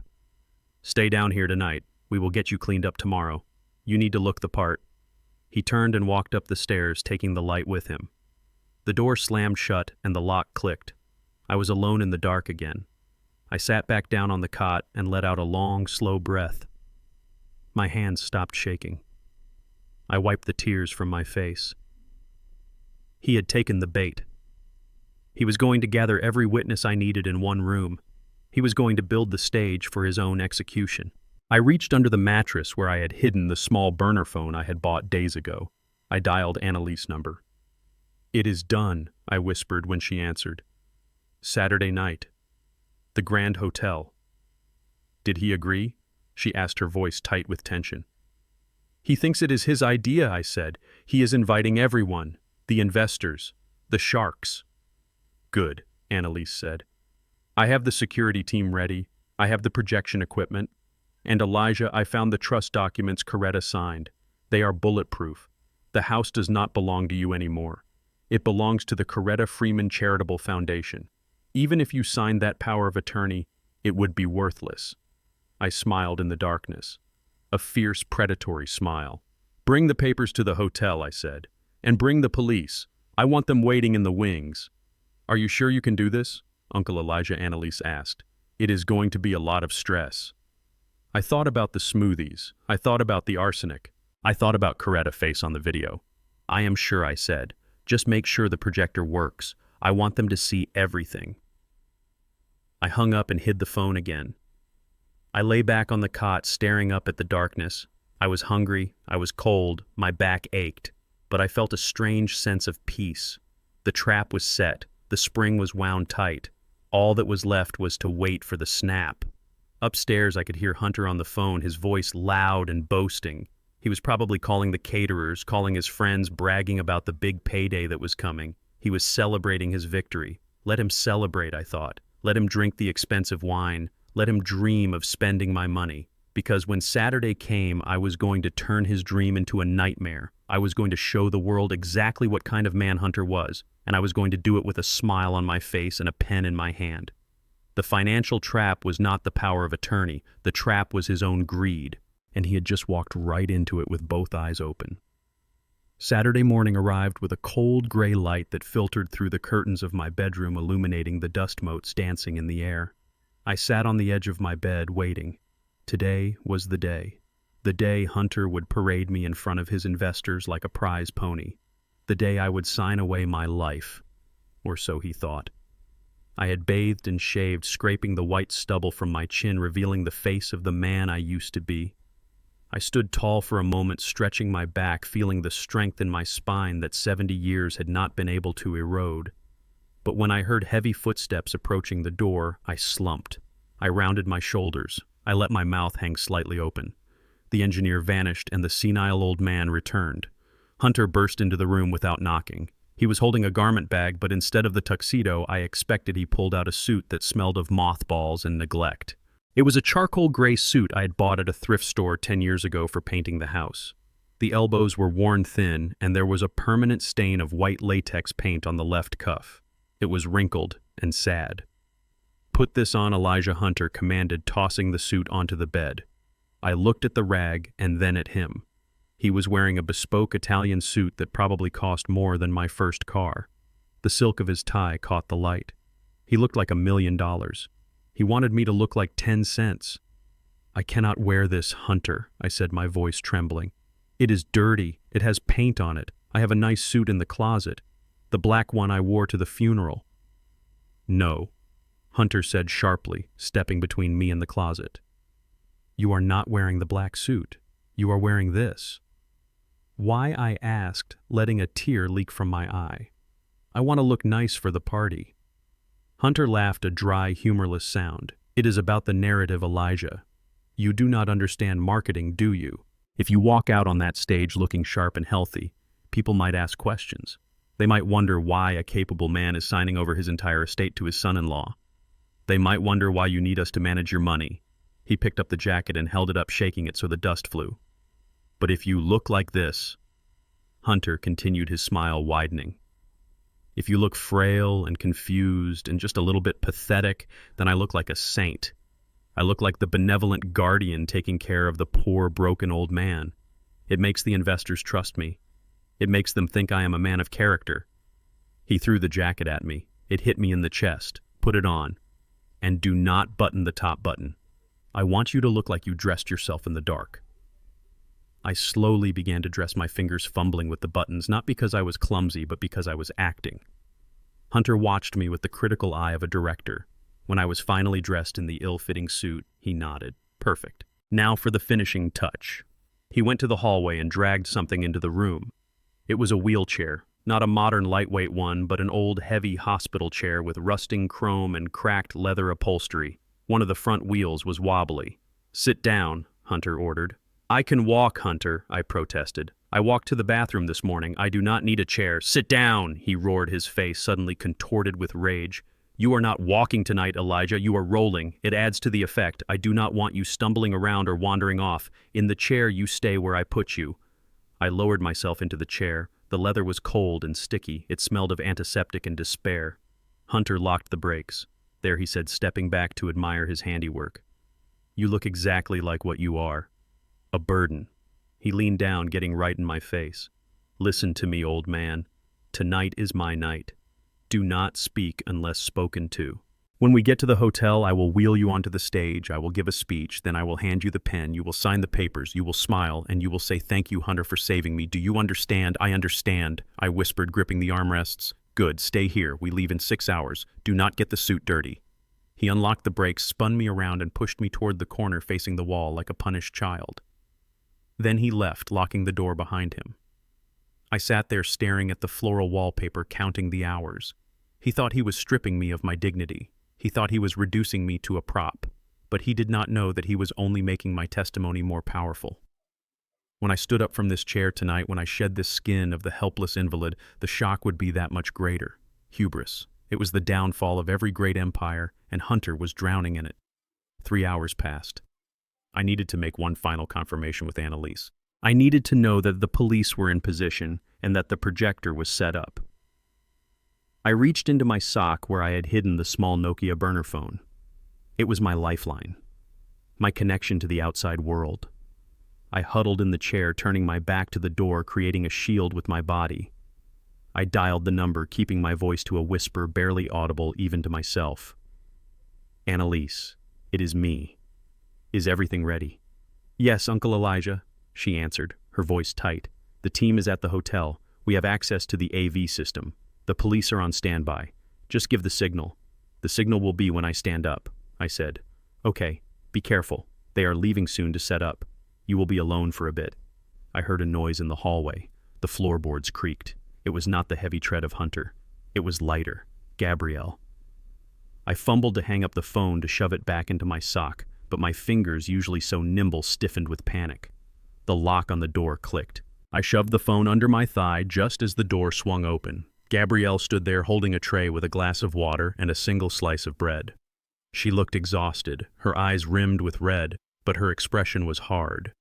She looked at me huddled in the wheelchair in the corner, wearing the rags her husband had chosen for me. I brought you some food, she said, her voice flat. You need to eat something before the party. Thank you, baby, I said, trying to sound grateful, trying to sound like her father. She walked over and set the tray on the dresser. Then she stopped. She frowned. She tilted her head, listening. What is that noise? She asked. I froze. I had not silenced the phone. I had not turned it off. And at that exact moment, Annalise sent a confirmation text. The phone vibrated against the leather seat of the wheelchair with a loud, buzzing hum. Gabrielle's eyes snapped to my lap. She lunged. Before I could react, she grabbed my arm and shoved me back against the chair. She reached under my leg and pulled out the phone. She stared at it as if it were a bomb, a cheap black burner phone glowing with a text message. What is this? She whispered. Where did you get this? I found it. I stammered, my mind racing. In the park. I just wanted to play games. She looked at the screen. She read the text. The team is ready. Her face went pale, then flushed a deep, violent red. She looked at me, and the mask of the dutiful daughter fell away completely. Beneath it was pure, unadulterated hatred. You are not senile, she hissed. You are not sick. You have been lying to us. She threw the phone against the wall. It shattered into pieces, plastic and battery flying across the room. Who are you talking to? She screamed. Who is the team? I said nothing. I could not lie my way out of this. I just stared at her, trying to find a trace of the little girl I had pushed on the swings, but she was gone. She raised her hand. I flinched, expecting a scolding, expecting her to yell. But she did not just yell. She slapped me. It was a hard, stinging blow across the face. My head snapped to the side. My glasses flew off and skittered across the floor. I tasted blood on my lip. I sat there stunned. My daughter, my Gabrielle. She had hit me. She had struck her own father. You think you are smart? She spat, shaking her hand. You think you can spy on us? You think you can ruin this for us? She grabbed the lapels of my old suit and shook me. You are going to sign those papers, Dad. You are going to sign them, and then you are going to die. I am done waiting. I am done pretending. She let go of me, and I slumped back in the chair. She paced the room, breathing hard. Hunter, she yelled. Hunter, get up here. Hunter came running up the stairs. What? What is it? He has a phone, Gabrielle screamed, pointing at the debris on the floor. He has been talking to someone. He knows Hunter. He knows everything. He is faking it. Hunter looked at the broken phone, then at me. His eyes went cold, deadly cold. He did not yell. He did not panic. He walked over to me and leaned down until we were nose to nose. So the old engineer still has some tricks, he said softly. Who did you call Elijah? The police. I said nothing. I stared him down, letting him see the hate in my eyes. It does not matter, he said, standing up, because nobody is coming to help you. We are moving the timeline up. He grabbed the handles of the wheelchair. Where are you taking him? Gabrielle asked. To the hole, Hunter said. He wheeled me out of the room, down the hallway. and to the narrow door that led to the basement. He unlocked it and kicked it open. "Get up," he ordered. I did not move. He grabbed me by the collar and hauled me out of the chair, throwing me onto the floor. I scrambled backward, but he was too fast. He dragged me to the top of the stairs. "Walk or I throw you down," he said. I stood up, my legs shaking. I walked down the wooden steps into the darkness. The air was musty and cold. It smelled of earth and old secrets. He followed me down. He walked to the corner where the old coal chute used to be a small windowless room with a heavy iron door. He shoved me inside. "There is no light in there," Hunter said, standing in the doorway. "There is no bed. There is no water." Gabrielle came down the stairs. She stood behind him, looking over his shoulder. "Leave him," she said. "Let him rot for 2 days. By the time the party starts, he will be so weak and thirsty he will sign anything just for a glass of water." 48 hours, Hunter said. 48 hours in the dark, Elijah. Think about your choices. Think about Coretta. She died so you could live and you threw it away. He slammed the iron door shut.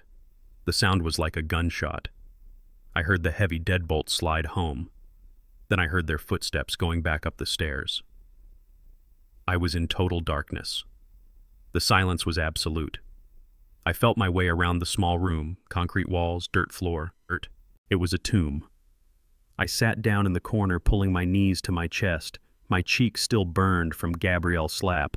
My heart ached from her betrayal. They thought this was the end. They thought breaking my phone and locking me in the dark would break my spirit. They thought hunger and thirst would make me compliant, but they had forgotten one thing.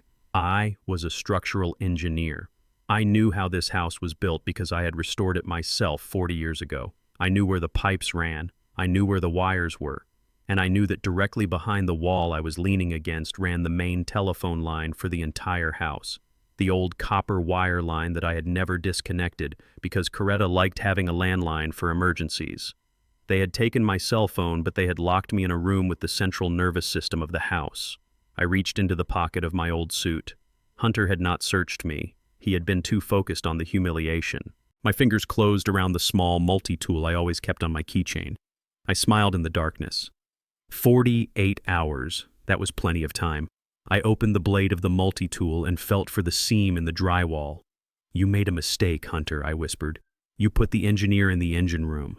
I began to cut. I sat in the suffocating darkness of the coal chute and listened to the silence of the house above me. It had been nearly 40 hours since they locked me in. My throat was parched dry as sandpaper, and my stomach had stopped growling hours ago, settling into a dull, cramping ache. They thought they were breaking me. They thought the hunger and the isolation would reduce me to a compliant child ready to sign anything for a sip of water. But they had made a critical error in their calculations. They had forgotten that hunger clarifies the mind. It sharpens the senses. And they had forgotten that I built this house. I pressed my ear against the cold concrete wall. I could hear the faint hum of the electricity running through the conduits. I knew exactly where the main lines ran. Behind the drywall to my left was the junction box for the old copper telephone system. Hunter had cut the lines in the kitchen and the study, thinking he had severed my connection to the world. But he did not know about the redundancy protocols I had installed after the blackout of '77. I had wired the fire alarm system into a dedicated hard line buried in the foundation, a line that bypassed the domestic switchboard entirely. It was designed to send a distress signal to the monitoring station even if the house burned down around it. I pulled out my multi-tool. The blade was small but sharp. I felt for the seam in the drywall where the plaster met the concrete foundation. I began to scrape. The sound was loud in the small space, a rhythmic scratching like a rat in the walls. I worked slowly, pausing every few minutes to listen for footsteps upstairs. I could not afford to be caught now. The dust coated my fingers and stung my eyes, but I kept going until I felt the smooth plastic sheathing of the cable bundle. I carefully sliced through the insulation. My hands were shaking from low blood sugar, but my engineer brain took over. I separated the wires. Red, green, yellow, black. I needed to bridge the alarm circuit to send a specific trouble code. A code that would not trigger the sirens but would send a silent alert to the monitoring company. And Annalise had subpoenaed the monitoring logs days ago. She had a team watching that specific frequency waiting for a pulse. I stripped the ends of the copper wires. I took a deep breath. This had to be precise. If I crossed the wrong wires, I would set off the general alarm and Hunter would come down here and likely finish what he started on the mountain. I touched the red wire to the black, creating a short.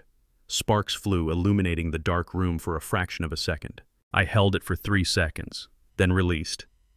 Then again. 3 seconds. Release. 3 seconds. Release. It was a heartbeat. A digital pulse sent out through the buried lines under the city. I sat back against the wall, sweating despite the cold. I had done it.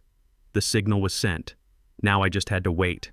I had to survive the next few hours and save my strength for the performance of a lifetime. I closed my eyes and visualized the schematic of the Grand Hotel ballroom. I visualized the load-bearing columns and the steel trusses. I visualized Hunter standing on that stage, and I visualized myself bringing the whole structure down on top of him. Time lost its meaning in the dark. I drifted in and out of consciousness, my dreams filled with green smoothies and falling bodies. Then the sound of the deadbolt sliding back snapped me awake. The heavy iron door groaned open and blinding light flooded the small room. I threw my arm over my eyes, cowering like a frightened animal. It was part of the act, but the pain in my eyes was real. "Get him up," I heard Hunter say. He smelled of expensive cologne and excitement. 2 large men I did not recognize grabbed me by the arms and hauled me to my feet. My legs buckled. I was weak, truly weak this time. They dragged me up the stairs, my feet bumping against the wooden steps. They took me to the bathroom and stripped off my filthy clothes. They scrubbed me down with rough sponges, washing away the dirt of the basement but leaving the stench of fear. They dressed me in the old paint-stained suit Hunter had chosen. It hung on my emaciated frame, making me look like a scarecrow. Hunter came in and inspected me. He adjusted my tie, leaving it crooked. He messed up my hair. "Perfect," he said, grinning at my reflection in the mirror. "You look like death warmed over. The investors are going to eat this up." He leaned in close, his face inches from mine. "Remember the deal, Elijah. You sign the papers on stage, you smile, you shake my hand, and then you get to go to the nice facility with the garden. You mess this up and you go back in the hole, and next time I weld the door shut." I nodded, my eyes fixed on the floor. I let a string of drool escape my lip. I was ready. The ride to the hotel was a blur. I sat in the back of a tinted SUV flanked by the 2 guards. Hunter and Gabrielle sat in the front talking excitedly about the guest list. They ignored me completely as if I were a piece of luggage. When we arrived, they brought me in through the service entrance, avoiding the press, avoiding anyone who might look too closely at the bruises on my wrists. They put me in the wheelchair and pushed me into a small holding area behind the main stage. I could hear the murmur of the crowd on the other side of the velvet curtain. It sounded like the ocean, the clinking of glasses, the polite laughter of the city elite. Hunter had really done it. He had gathered everyone who mattered. The music swelled. A dramatic orchestral piece that sounded like the soundtrack to a coronation. I heard the MC announce Hunter name. "Ladies and gentlemen, please welcome the man who is carrying the Freeman legacy into the future, Mr. Hunter Vance." Thunderous applause. I listened as Hunter took the microphone. His voice was smooth, practiced, oozing with false humility. "Thank you," he said. "Thank you all for coming. Tonight is a bittersweet night. We are here to celebrate the 70th birthday of a titan, my father-in-law, Elijah Freeman, a man who built foundations in this city literally and figuratively." He paused for effect. I could imagine him wiping away a fake tear. But as many of you know, time comes for us all. Elijah has been struggling since the tragic passing of his beloved Coretta. His mind is not what it used to be. It breaks my heart to see such a strong man reduced to confusion and fear. But that is why family is so important. Gabrielle and I have made a vow to protect him, to protect his legacy, and tonight we are making that promise official. The applause was softer this time, sympathetic. He was playing them like a fiddle. "Please welcome the man of the hour, Elijah Freeman." The curtain was pulled back. One of the guards pushed my wheelchair forward. The stage lights hit me like a physical blow, blinding white and hot. I squinted, blinking rapidly, letting my head loll to one side. I heard a collective gasp from the audience. They saw a broken man. They saw a skeleton in a dirty suit huddled in a rusting wheelchair. I saw pity in their eyes. I saw women covering their mouths. I saw men shaking their heads. Hunter walked over to me, his face the picture of concern. He knelt beside the wheelchair, placing a hand on my shoulder. He squeezed hard, digging his thumb into my collarbone, a silent warning. "Hey, Dad," he said, his voice amplified by the microphone booming through the ballroom. "Look at all these people here to honor you." I looked out at the sea of faces. I saw bankers. I saw politicians. I saw the loan sharks standing in the back in their ill-fitting suits. And then near the front, I saw a table reserved for the legal team. I saw Annalise. She was looking at me, her face unreadable, but she gave a nearly imperceptible nod. The signal was received. The trap was primed. Hunter stood up and gestured to a small podium that had been brought out. On it lay the document, the power of attorney. A gold pen lay beside it, gleaming under the lights. Dad, Hunter said, guiding the wheelchair toward the podium. "It is time. We want to take care of you. We want to make sure you are safe. Just sign the paper and we can all celebrate." He locked the brakes of the wheelchair. He picked up the pen and tried to press it into my hand. My fingers were limp. I let the pen slip and fall to the floor with a clatter. "Oops." Hunter laughed nervously, picking it up. "A bit of nerves. Do not worry, Dad, I will help you." He grabbed my hand and forced the pen into my fingers, wrapping his own hand around mine. He began to guide my hand toward the paper, forcing me to move. The audience watched in silence. It was a grotesque display, a forced abdication. I felt the tip of the pen touch the paper. This was the moment, the point of no return. I looked at Hunter. I looked at his face shining with sweat and greed. I looked at Gabrielle standing in the wings, watching with cold calculation. They thought I was finished. They thought I was a corpse that just hadn't stopped breathing yet. I took a deep breath, inhaling the scent of expensive perfume and ozone.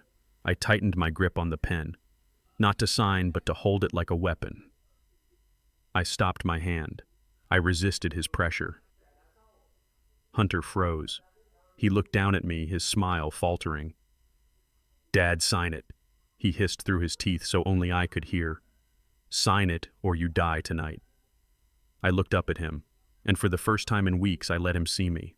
I let the fog clear from my eyes. I let the strength return to my spine. I let him see the engineer who calculated the collapse of structures for a living. "No, Hunter," I said. My voice was not a raspy whisper. It was deep. It was resonant. It was the voice that had commanded construction crews on sites 50 stories in the air.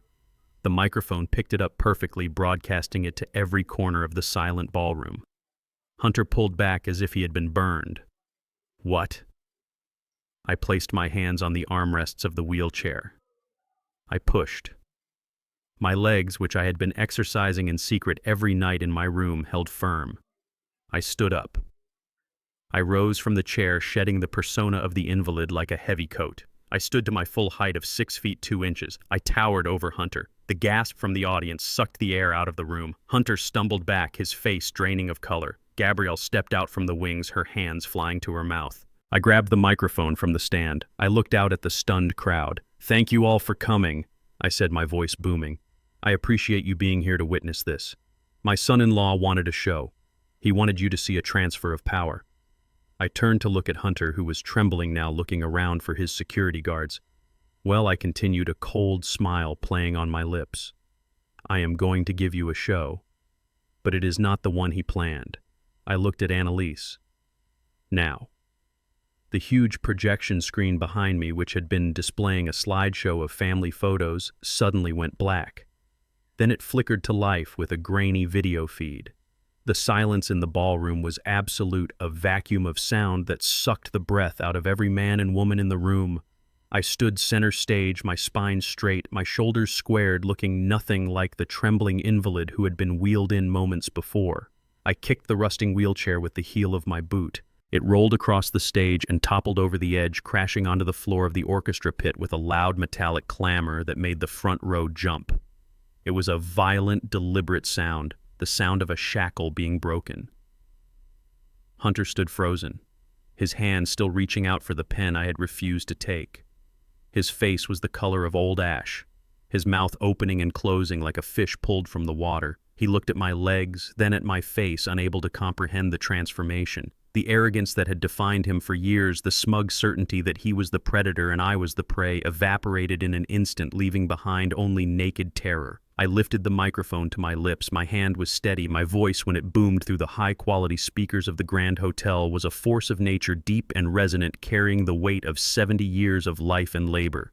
"Thank you all for coming. I said, my eyes sweeping across the crowd of stunned investors and socialites.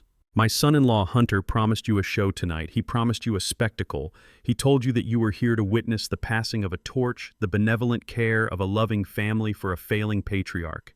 He told you that I was broken. He told you that I was confused. He told you that I was ready to die.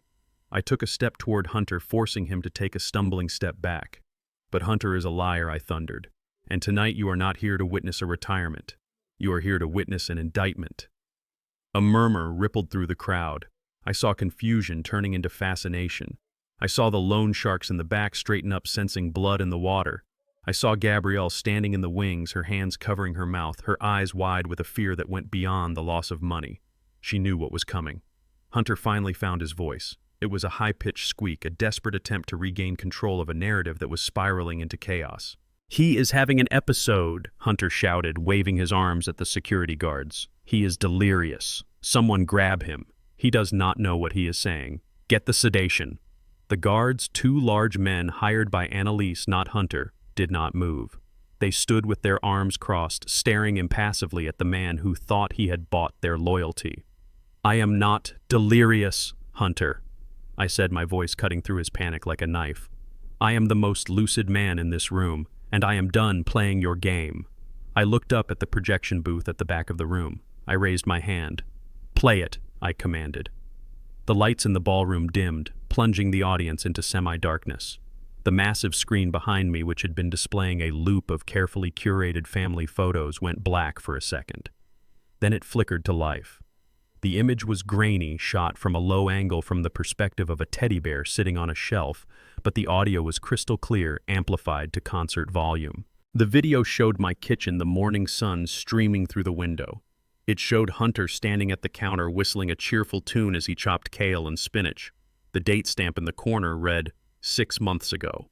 The audience watched in confused silence, unsure of what they were seeing. Then Hunter reached into the cabinet under the sink. He pulled out a yellow canister labeled with a skull and crossbones. Rat poison, arsenic-based. A collective gasp swept through the room. On the screen, Hunter measured out a teaspoon of the powder and dumped it into the blender. He blended it with the greens, the noise of the appliance filling the silent ballroom. Then the video cut to him walking into the living room, handing the glass to Coretta. "My wife, my beautiful, trusting wife." "Drink up, Mom," Hunter's voice boomed from the speakers. "It will make you strong." Coretta smiled on the screen and took a sip. I heard a woman in the front row scream. I saw men covering their mouths. Hunter turned to look at the screen, his eyes bulging. "No," he whispered. "That is not real. That is a deepfake. He made it up." But the video continued. It cut to another scene. This one was darker, shot at night in the living room. Hunter and Gabrielle were drinking wine, laughing. The old lady finally kicked the bucket, Hunter said on screen, clinking his glass against Gabrielle. "About time. I thought she would never die. Now we just have to clear out the brownstone, get rid of all that African junk, whitewash the place. Maybe then we can sell it to civilized people." The racism was naked and ugly, hanging in the air like a foul smell. The investors in the room, many of whom prided themselves on their progressive image, recoiled. I saw the bank representative who had been so eager to shake Hunter's hand earlier wipe his palm on his pants as if he had touched something filthy.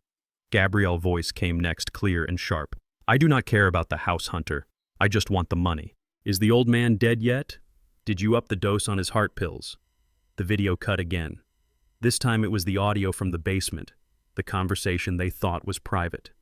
48 hours in the dark. Hunter's voice sneered. "Let him rot. By Saturday, he will sign anything just for water. If he does not, we will just drive him to the state asylum and dump him. Who is going to believe a senile old man over his loving family?"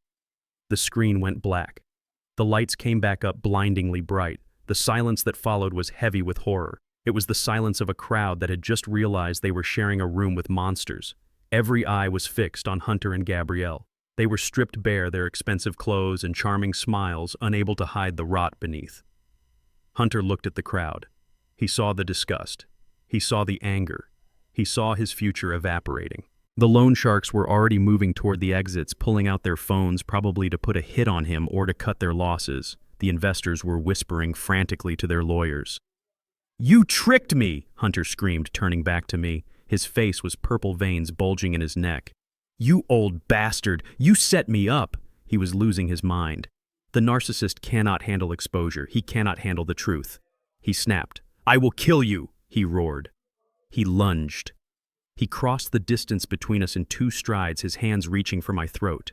He wanted to silence me. He wanted to crush the source of his humiliation. He forgot who I was. He forgot that before I was an engineer sitting at a desk, I was a laborer. I had carried steel beams on my shoulders. I had swung sledgehammers for 10 hours a day. I was 70 years old, but my muscles were built on a lifetime of struggle, not a lifetime of gym memberships and protein shakes. I did not retreat. I planted my feet. I dropped the microphone. As Hunter reached for me, I stepped inside his guard. I grabbed his expensive silk tie with my left hand, yanking him forward off balance.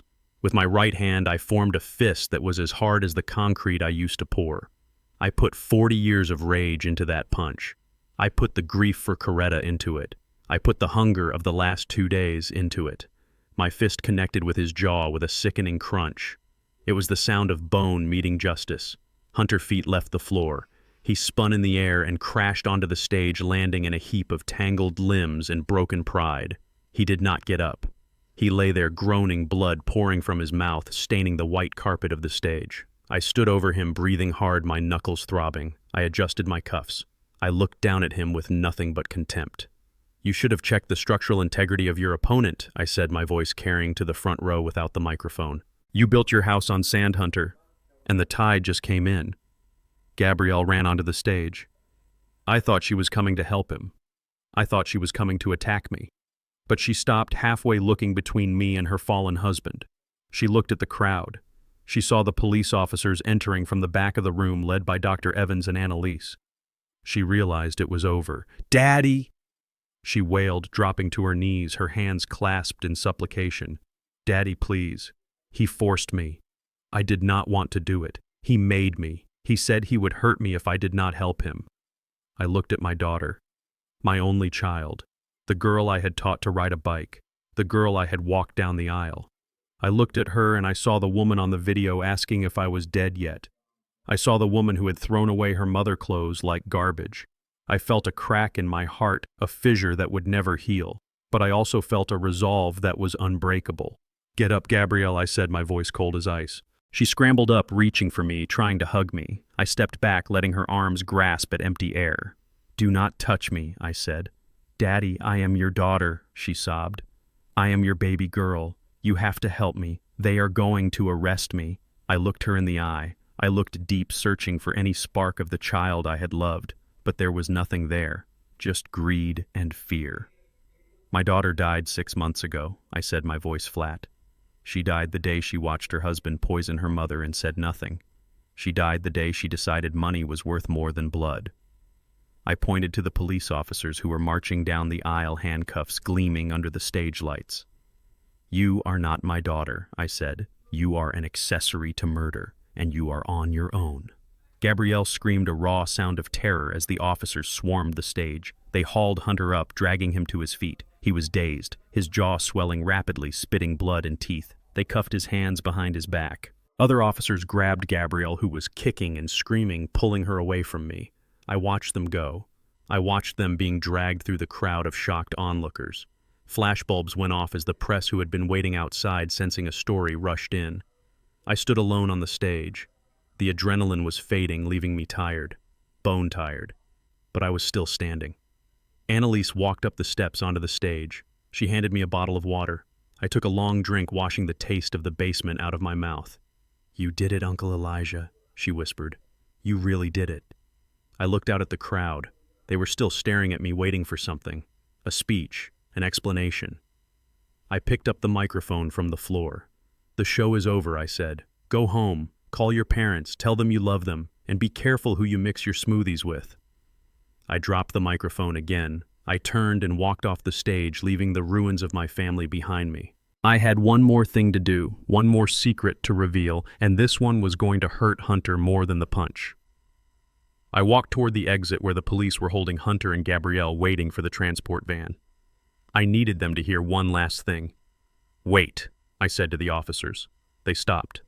Hunter looked up at me, his eyes swollen shut, his mouth a ruin. Gabrielle was sobbing quietly. I just wanted you to know, I said, leaning in close to Hunter's ear. You spent so much time looking for the insurance money. You spent so much time trying to sell the house. You thought I was a poor mechanic with a lucky property. I reached into my pocket and pulled out the small leather ledger I had saved from the bookshelf. I held it up. I am not a mechanic, Hunter. I am a structural engineer. I hold 12 patents for seismic isolation. Every time a skyscraper is built in this city, I get paid. Every time a bridge is retrofitted, I get paid. Hunter's good eye widened. He stopped struggling. I am worth $40 million, I whispered. And you were so busy trying to steal a $500,000 house that you missed the empire. He made a sound, a strangled cry of pure agony. It was the sound of a man realizing he had fumbled a winning lottery ticket because he was too busy trying to steal the change from the cashier register. And the best part, I continued. Coretta transferred the house to a charitable trust 6 months ago. You killed her for a house you could never inherit. You killed her for nothing. Hunter fell to his knees weeping, not from remorse, but from the sheer magnitude of his loss. Take them away, I said to the officers. Get them out of my sight. I walked out of the hotel and into the night air. It was raining, a soft, cleansing rain.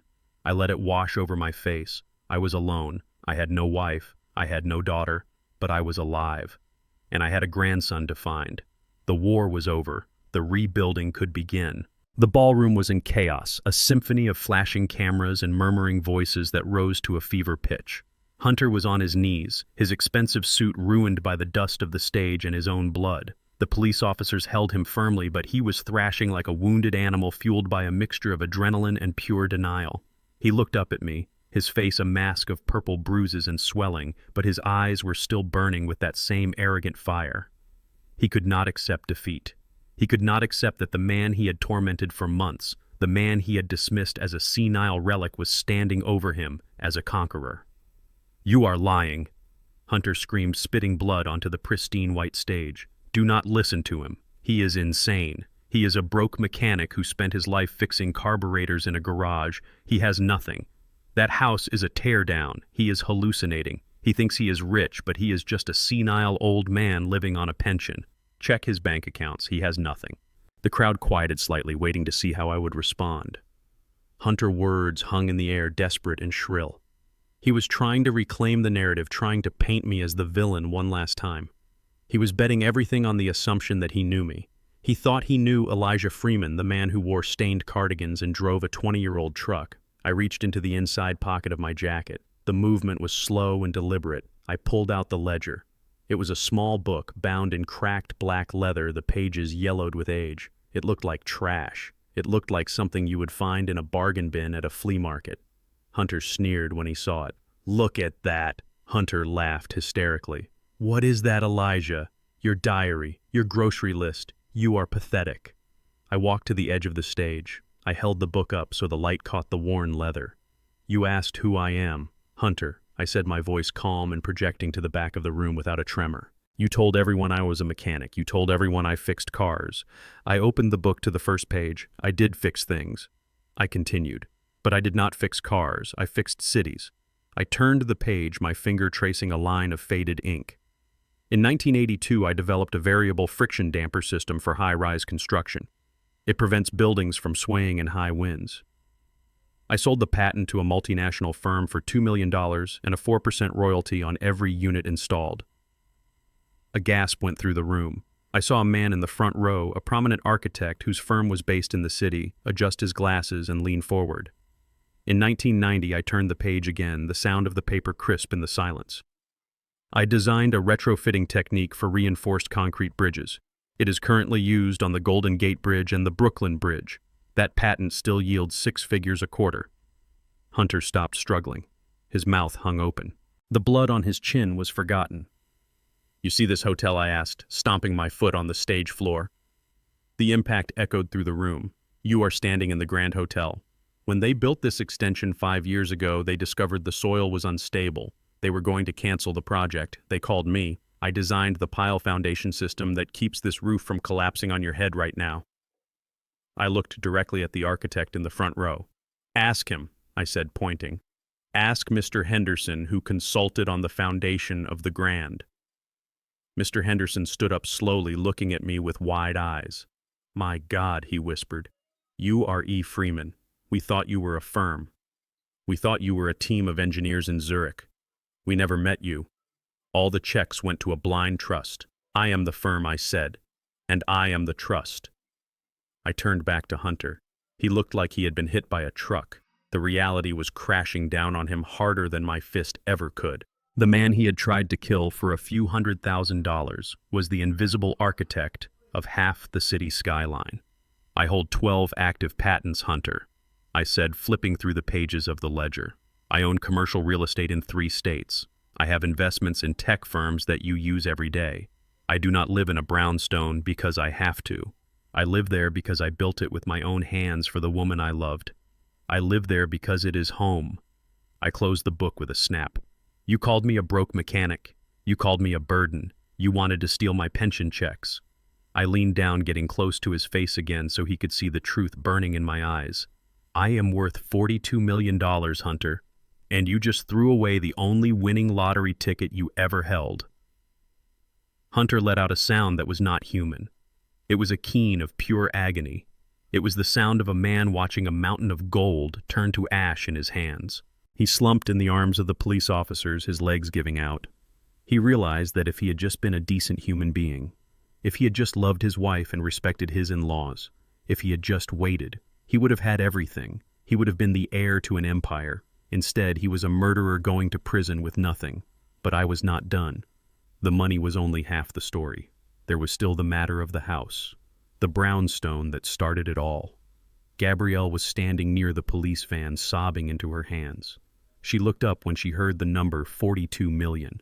Her eyes lit up with a flicker of hope, a desperate, greedy spark. She pushed against the officer holding her. "Daddy," she cried.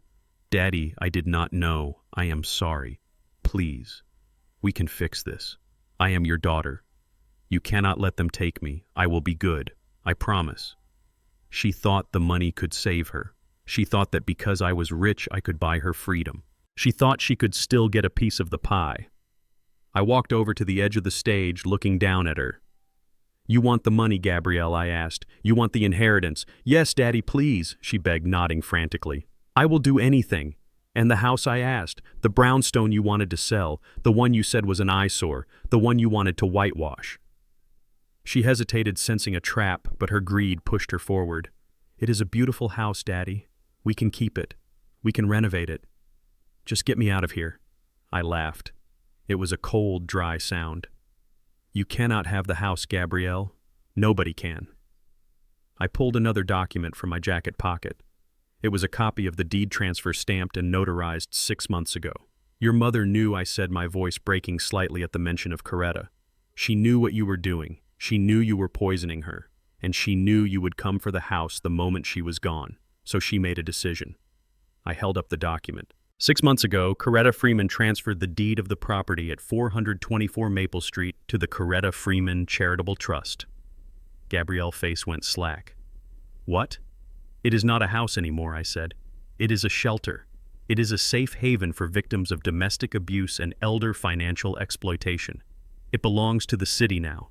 It belongs to the people you despise." Hunter's head snapped up. "No," he croaked. "No. That is impossible. We checked the records. It was in your name." I smiled. "You checked the public records, Hunter. You checked the online database, which updates every 6 months. You did not check the county clerk office. You were lazy. And the insurance money," I continued, relentlessly twisting the knife. "The $2 million policy on Coretta Life. The one you needed to pay off Tony." Hunter's eyes widened. He had forgotten about Tony in the chaos. He looked toward the back of the room, but the loan sharks were gone. They had seen enough. They knew he was a dead man walking. "You filed the claim," I said. "You thought it would pay out in 30 days. But you forgot about the Slayer statute." I turned to the audience, addressing them as if I were giving a lecture on law. "For those of you who do not know, the Slayer statute prohibits a person from inheriting property or insurance money from someone they murdered." I looked back at Hunter and Gabrielle. The moment Dr. Evans filed that toxicology report with the police, the policy was frozen. The insurance company is conducting their own investigation. And once you are convicted, that money does not go to you. It does not even go to me. It goes into the trust, It goes to the shelter." Hunter fell forward onto his knees, dragging the police officers with him. He was weeping openly now. Ugly, snotty sobs of a man who has lost everything. $20 million, Gabrielle screamed, tearing at her hair. "We lost $20 million. For nothing. We killed her for nothing." Her confession rang out across the ballroom. It was the final nail. She had admitted it in front of 100 witnesses and a dozen cameras. "You did not just lose the money," I said, my voice quiet and final. "You lost your souls. You traded your mother life for a debt you could never pay. You traded your father love for a house you could never own." I signaled to the police, "Get them out of here." As they dragged them away, Hunter kicking and screaming, Gabrielle sobbing and begging, I stood alone on the stage. I felt a great weight lift from my shoulders. The secret was out. The trap had sprung. The foundation of their lies had crumbled, and I was the only one left standing in the rubble. I looked at the ledger in my hand. 40 years of work, 40 years of building. It had not saved Coretta. It could not bring her back, but it had given me the power to avenge her. It had given me the hammer to smash the serpents that had invaded our garden. I put the book back in my pocket. I straightened my tie. I looked at Annalise, who was smiling through tears. "We are done here," I said. But the night was not over. Hunter was going to prison, but his fall was going to be much harder than just a jail cell. I had one last message to deliver to him, a message that would ensure his time behind bars was a living hell. I walked down the steps of the stage and headed for the exit following the police. I needed to say goodbye. The heavy oak doors at the back of the ballroom flew open with a violence that made the crystal chandeliers tremble overhead. It was not the wind. It was the law. A dozen uniformed officers flooded the room, their movements precise and coordinated, a stark contrast to the chaos unfolding on the stage. Leading them was Detective Miller, a man I had spoken to only hours ago in a secure location provided by Annalise. Beside him walked Dr. Evans, clutching a thick file of medical documents to his chest like a shield. The sight of my old friend, his face grim and determined, was the final piece of the trap snapping shut. The crowd parted like the Red Sea. These were the city elite, the investors, the socialites, and none of them wanted to be anywhere near the blast zone of a criminal investigation. They pressed themselves against the silk-covered walls, their phones raised, recording every second of the downfall. The flashing lights from the police cruisers outside painted the ballroom in strobing hues of blue and red, turning the opulent space into a crime scene. Hunter was still on his knees where I had left him, his suit ruined, his face a mask of blood and snot. When he saw the uniforms, his survival instinct kicked in, but it was the frantic, useless thrashing of a trapped animal. He tried to scramble backward, crab walking across the stage, his eyes darting, looking for an exit that did not exist. "Get away from me!" Hunter screamed, his voice cracking. "I did not do anything. This is a mistake. That old man is crazy. He is framing me. Check his mental records. He is senile." Detective Miller marched up the stairs to the stage, his boots thudding heavily on the wood. He did not look at me. His focus was entirely on the man attempting to crawl away. He reached down and grabbed Hunter by the back of his expensive jacket, hauling him upright with little effort. Two other officers moved in, flanking Hunter, grabbing his arms and twisting them behind his back. The click of the handcuffs ratcheting tight was loud enough to be heard over the murmurs of the crowd. Hunter Vance Detective Miller boomed, his voice authoritative and calm. "You are under arrest." Hunter writhed in their grip, spitting blood onto the officer uniform. For what he yelled.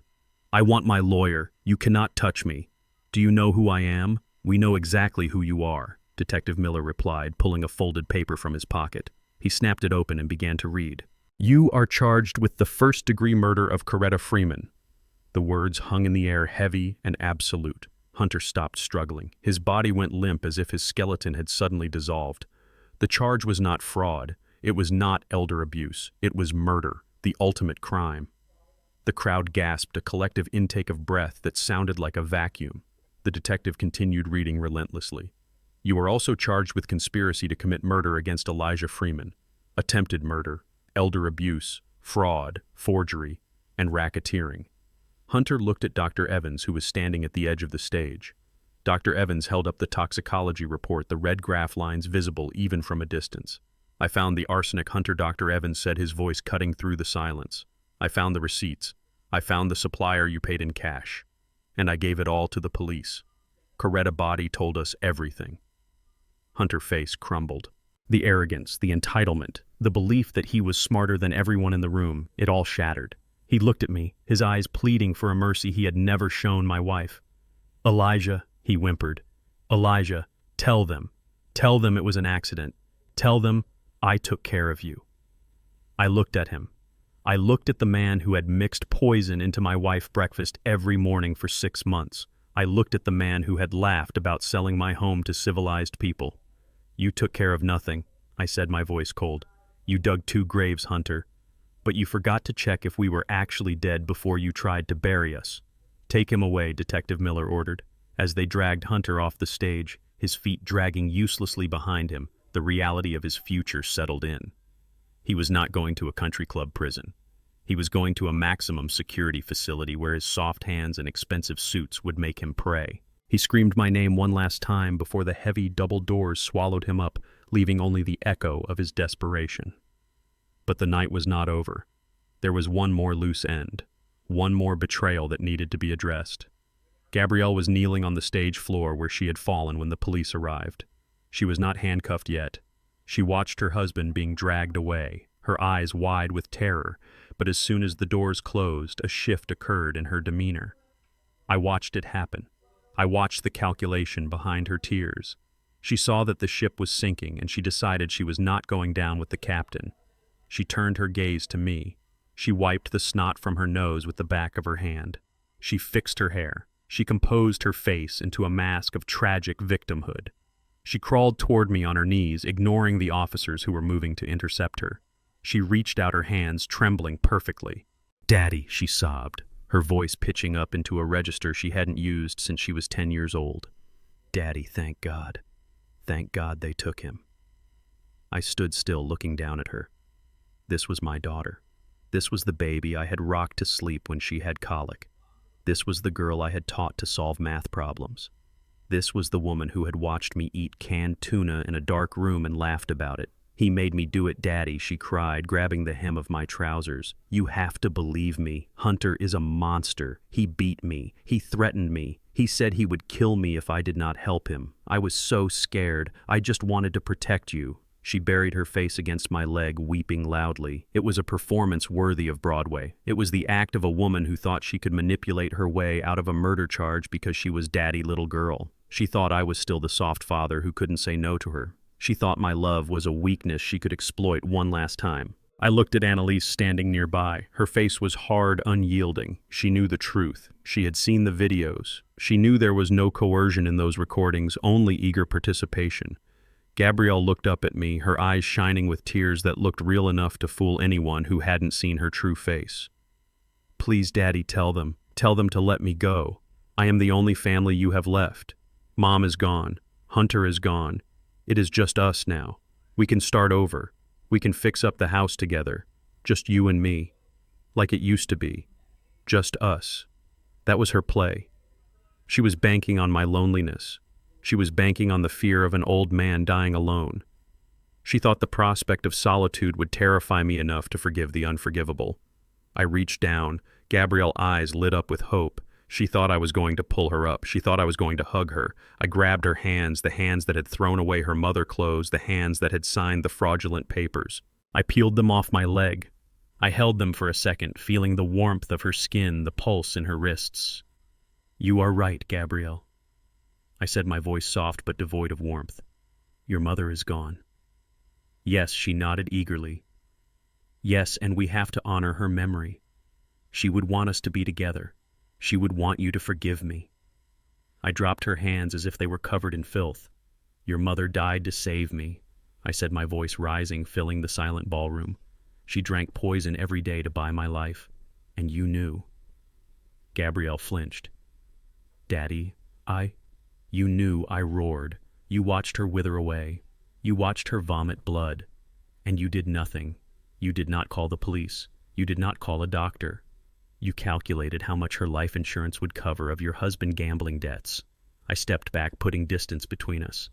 "You are not a victim, Gabrielle. You are not a battered wife. I saw the videos. I heard you laughing. I heard you ask if I was dead yet. I heard you plan to put me in a state asylum. "Daddy, please," she wailed, reaching for me again. "I made a mistake. I am your flesh and blood." I looked at her. I looked at the DNA we shared. I looked at the history written in the curve of her nose and the shape of her eyes, and I felt nothing. The love I had for her had been burned out of me systematically over the last week. It had been replaced by a cold structural truth. A building with a rotten foundation cannot be saved. It must be condemned. "You are not my flesh and blood," I said, my voice icy. "You are a disease. You are a cancer that has been growing in this family for years, feeding on our love and our money." I signaled to Detective Miller. He stepped forward, pulling a second pair of handcuffs from his belt. "Tonight I am cutting you out," I said. "I am removing the tumor." Gabrielle screamed as the detective pulled her arms behind her back. "No, Daddy, no. You cannot do this. I am your daughter." "You are an accessory to first-degree murder," I corrected. "And you are a stranger to me. Officer, get this woman out of my sight." Gabrielle fought. She kicked and screamed, abandoning the victim act for pure primal rage. She cursed me. She called me a senile old fool. She wished me dead. She revealed the face I had seen on the hidden camera, the face of pure greed. I turned my back on her. It was the hardest thing I had ever done. Every instinct in my body wanted to turn around, wanted to save her, wanted to believe her lies. But I kept my back straight. I fixed my eyes on the exit sign glowing red in the distance. I heard the doors open. I heard her screams fade into the hallway. I heard the silence rush back into the room. I did not look back. Not once. Looking back was for people who had a past worth saving. I had burned my past to the ground. Annalise stepped up beside me. She put a hand on my arm. "Are you okay, Uncle Elijah?" she asked gently. I took a deep breath, inhaling the scent of victory and ash. I was alone, truly alone. But I was alive, and I was free. "I am fine, Annalise," I said. "I just took out the trash." I walked toward the stairs of the stage, my steps heavy but steady. The crowd parted for me again, but this time there was no pity in their eyes. There was fear, and there was respect. They saw the engineer. They saw the man who had brought down his own house to kill the rats inside. I walked out of the ballroom and into the lobby. I needed fresh air. I needed to wash the feeling of Gabrielle hands off my pants. And then I had work to do. I had a shelter to build. And I had a grandson to find. The punishment was complete. Now it was time for the resurrection. The chaos in the ballroom had spilled over into the service corridors of the Grand Hotel. Hunter was not a man who accepted defeat gracefully. He was a creature of entitlement, and when the reality of the handcuffs loomed, he chose the coward path. He chose to run. I watched from the edge of the stage as he saw a momentary gap in the line of officers, a split-second distraction caused by a cameraman getting too close. Hunter shoved a young female officer aside with a desperate, violent heave, sending her stumbling into a waiter carrying a tray of crystal flutes. The sound of shattering glass was the starting gun. He bolted toward the heavy, swinging doors of the kitchen, his expensive Italian leather shoes slipping on the polished floor. He looked like a frantic rat searching for a sewer. "Stop him!" Detective Miller shouted, his voice booming over the din of the crowd. Two officers broke from the pack and sprinted after him, their hands on their holsters. I did not run. I did not need to run. I knew where those doors led. I knew the layout of this hotel because I had designed the loading dock foundation to support heavy delivery trucks. I knew it was a dead end unless you had a vehicle waiting, and Hunter had no one waiting for him, or so he thought. I followed the police at a steady walking pace, my heart beating with a cold, rhythmic thud. I walked through the kitchen past the startled chefs and the steaming pots of soup that would never be served. The air was thick with the smell of roasting meat and panic. I pushed through the rear exit doors and stepped out onto the concrete loading dock. The night air was biting and damp, the rain slicking the pavement with a sheen of oil and city grit. Hunter had made it to the edge of the dock. He was looking wildly left and right, searching for a taxi, a car, anything that could carry him away from the ruin of his life. But the alley was blocked. It was not blocked by police cars. It was blocked by a black luxury sedan with tinted windows, the engine idling with a low, menacing rumble. 3 men stood in the rain. They were not dressed in tuxedos. They wore heavy leather jackets and expressions of stone. In the center stood Tony, the man whose name I had heard on the surveillance tapes. The loan shark, the man Hunter owed $50,000 to. The man who did not care about inheritance laws or police investigations. He only cared about his money. Hunter skidded to a halt, his eyes widening in a terror that eclipsed even his fear of prison. He turned to run back inside, but the police were already pouring out of the kitchen doors, weapons drawn. He was trapped between the law and the street. Tony stepped forward, his hands in his pockets. He looked at Hunter with a mixture of disappointment and disgust. "You are leaving the party early, Hunter," Tony said, his voice smooth and dangerous like oil on water. "We were watching the live stream. It was very educational." Hunter held up his hands, trembling so hard he looked like he was vibrating. "Tony, please. I can explain. It was a setup. I have the money. I just need time." "You do not have the money," Tony interrupted. "You do not have the house. You do not have the insurance. You have nothing. And you know what happens when you have nothing, Hunter. You become a liability." Hunter screamed as the two men flanking Tony moved.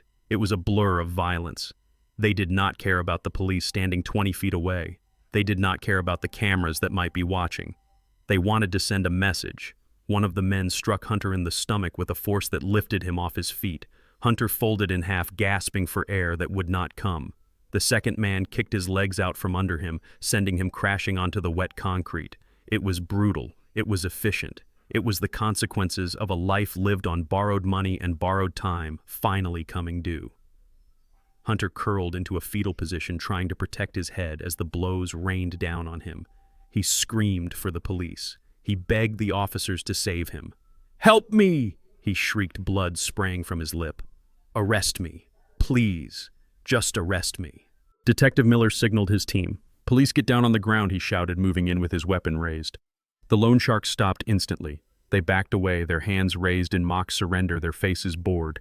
They had done what they came to do. They had marked him. Hunter lay on the ground, sobbing, broken and bleeding, his expensive suit torn and muddy. He crawled toward the officers, dragging himself across the wet pavement, leaving a smear of red behind him. He reached out for the handcuffs as if they were a lifeline.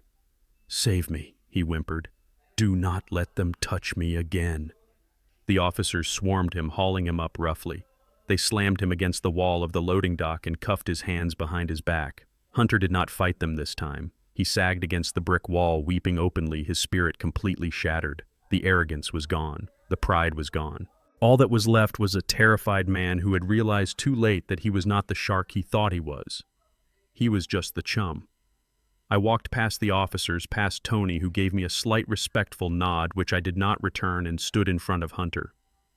The rain dripped from the brim of my hat, masking the tears I had shed earlier, but doing nothing to hide the fire in my eyes. Hunter looked up at me through swollen eyes. He flinched, expecting me to hit him again. I did not raise my hand. I did not need to. My words were going to hurt him more than any fist. I stepped in close, invading his personal space just as he had done to me in the basement. I smelled the copper scent of his blood and the sour reek of his fear. "You wanted to run, Hunter," I said, my voice low and steady, audible only to him and the officer holding him. "You wanted to escape to a world where you could pretend none of this happened. But there is no escape from what you did." He tried to look away, but I grabbed his chin, forcing him to look at me. I forced him to look at the black man he had tried to kill. "You called my home a slum," I whispered. "You told Gabrielle you wanted to whitewash it. You said you wanted to sell it to civilized people." I felt him tremble under my hand. "Let me tell you about the place you are going, Hunter. You are going to a place where there are no luxury suites. There are no Italian suits. There are no country clubs. You are going to state prison." I leaned closer until my lips were inches from his ear. "In there, your money means nothing. In there, your last name means nothing. In there, you are not the predator. You are the prey. And let me tell you something about the demographics of the state penitentiary system, Hunter.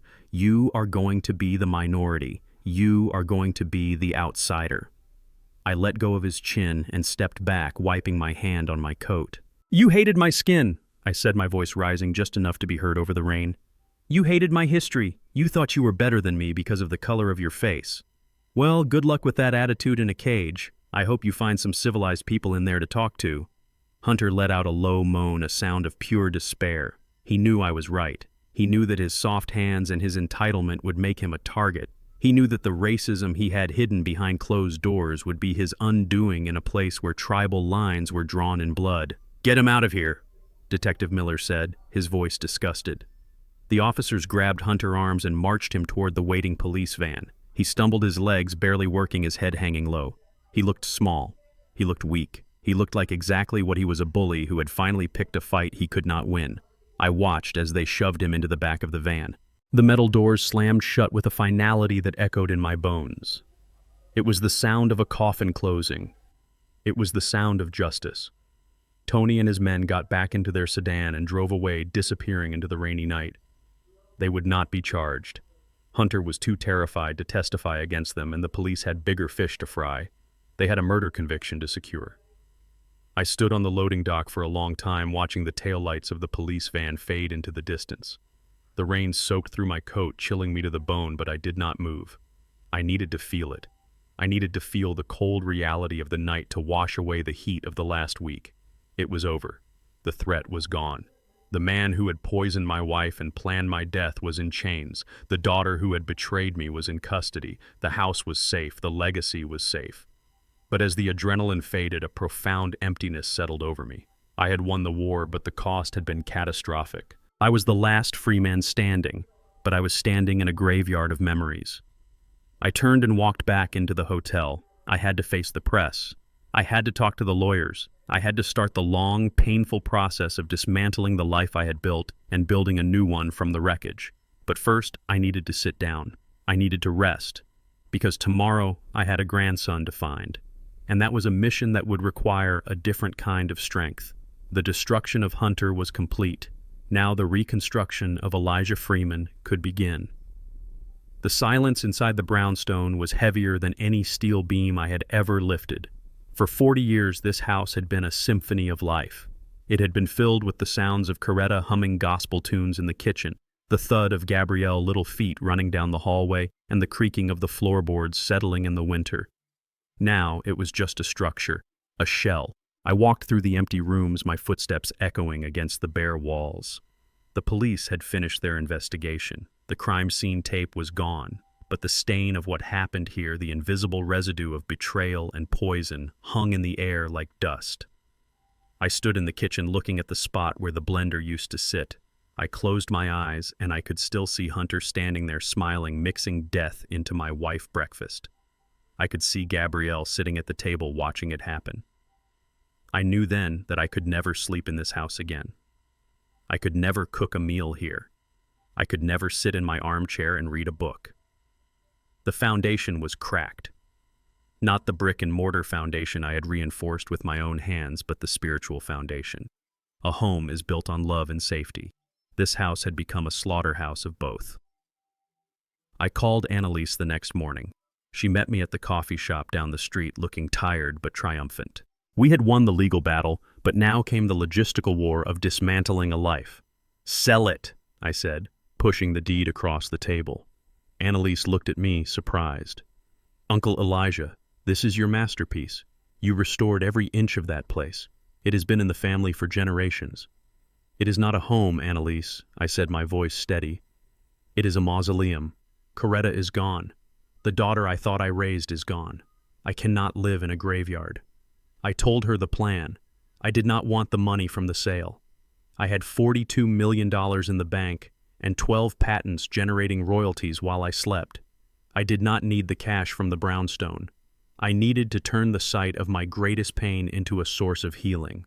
Put the proceeds into the trust I instructed. I want to build a center, the Coretta Freeman Legal Aid Center for the Elderly. I want a building with lawyers, social workers, and investigators. I want a place where old people can go when their families turn on them. I want to make sure that no one else has to drink poison just to keep a roof over their head. Annalise smiled, tears welling in her eyes. Aunt Coretta would have loved that.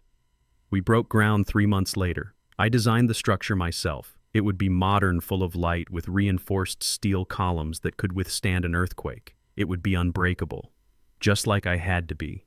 I spent my days on the construction site, hard hat on my head, barking orders at the contractors, checking the welds, inspecting the concrete pours. It was good to work again. It was good to build something new instead of just trying to hold up something that was falling down. The work kept the ghosts away. It kept me from thinking about the empty chair at the dinner table. But the nights were still hard. The nights were when the silence returned. I moved into a condo downtown, a place of glass and steel with no memories and no history. It was sterile. It was safe. It was exactly what I needed. 6 months passed. The seasons changed from the biting cold of that terrible winter to the soft warmth of spring. The trees in the park turned green again. Life moved on, indifferent to my tragedy. I sat on a park bench, the wood warm against my back. Across the grass, a group of children were playing soccer. Among them was a boy of 7 with bright, intelligent eyes and a laugh that sounded like wind chimes. Dion, my grandson. Finding him had been the first thing I did after the arrests. It was not hard. Gabrielle had been sloppy. She had kept records of his foster placement in a box in the attic, probably as leverage for some future scheme. I had hired the best family law attorneys money could buy. When the state saw my financials, my background, and the clean record of a grieving grandfather stepping up to save his blood, they expedited the process. Dion did not know everything yet. He knew his grandmother was in heaven. He knew his mother was away for a very long time because she had done bad things. He did not know about the arsenic. He did not know about the betrayal. I would tell him one day when he was a man, but for now I just wanted him to be a boy. I wanted him to be safe. He looked over at me and waved before chasing the ball. I waved back, feeling a warmth in my chest that I thought had died with Coretta. This was the rebuilding. This was the new foundation. I reached into the pocket of my coat and pulled out a white envelope. It had arrived yesterday, forwarded from the state penitentiary. The return address was stamped in red ink. Inmate 8940, Gabrielle Freeman. I had not opened it yet. I had carried it around, feeling its weight. It felt heavy, like a brick. I knew what was inside without reading it. I knew her handwriting. I knew her voice. I took out my pocket knife and slit the envelope. I unfolded the cheap yellow legal paper. The handwriting was jagged, desperate, scrawled in pencil. Daddy, the letter began. I hope you are happy. It is hell in here. The other women are animals. I am scared, Daddy. I need money for the commissary. I need money for a better lawyer. The public defender is useless. Hunter lied about everything. It was all him. I was a victim too. Please, Daddy. You have millions. Just send me 5,000. It is nothing to you. Do not let your baby girl rot in here. You owe me that much. Love, Gabrielle. I read it twice. There was no remorse. There was no apology for Coretta. There was no mention of Dion, the son she had abandoned. There was only need, only greed, only the endless sucking void of her narcissism. She was still trying to manipulate me. She still thought she could play the victim card. She thought that because we shared DNA, I was obligated to fund her comfort while she served time for killing my wife. She was wrong. I looked at Dion running across the grass, his face turned up to the sun. That was my blood. That was my family. The boy who had never asked me for a dime. The boy who hugged me when I was sad. I took a lighter from my pocket. I did not smoke, but I carried it for moments like this. I held the corner of the yellow paper to the flame. It caught quickly, the dry paper curling and blackening. I watched the fire consume her words. I watched the pleas for money turn to ash. I watched the lies disintegrate. I dropped the burning paper onto the concrete path and watched it burn until there was nothing left but a smudge of gray dust. I crushed the ash with the heel of my boot, grinding it into the dirt. I felt a profound sense of peace settle over me. It was the final structural test. The load had been applied and the bridge had held. I was not going to break. I was not going to look back. Dion ran over to the bench, breathless and sweating. Grandpa, did you see that goal? He asked, eyes shining. I saw it, son, I said, smiling. It was a perfect shot. Are you okay, Grandpa? He asked, looking at the smudge of ash on the ground. What was that? Just some trash, I said, brushing my hands off. Just some old trash I needed to get rid of. I stood up. I felt strong. My joints did not ache. The fog of grief had lifted. Come on, Dion, I said, holding out my hand. Let us go get some ice cream. He grabbed my hand, his fingers small and warm in mine. We walked out of the park, leaving the ashes behind us. I had lost a wife, I had lost a daughter, but I had found myself, and I had found the future. Family is not blood, I thought as we walked down the street. Family is not a name on a birth certificate. Family is respect. Family is loyalty. Family is the people who stand by you when the walls start to shake. Hunter and Gabrielle had made the mistake of thinking I was just an old building ready to be demolished. They thought they could strip me for parts. They did not know that I was the architect. They did not know that the foundation was made of steel. They woke up a sleeping lion thinking it was a rug, and by the time they heard the roar, it was already too late. I squeezed Dion's hand. Do not look back, I told myself. Keep building, keep climbing. The view from the top is beautiful, and the air up here is clean. My story taught me that the most dangerous mistake anyone can make is underestimating the quiet ones. We often cling to toxic family members out of obligation, mistaking shared blood for loyalty. But true family is built on respect, not entitlement. I learned that silence is not weakness. It is a strategic advantage. If you are holding on to people who drain your spirit just because they are kin, let this be your sign to cut the ties. It is better to build a new life alone than to be buried in the rubble of someone else's greed. If you believe justice was served today, please hit that like button, subscribe for more stories of redemption, and tell me in the comments, would you have forgiven Gabrielle?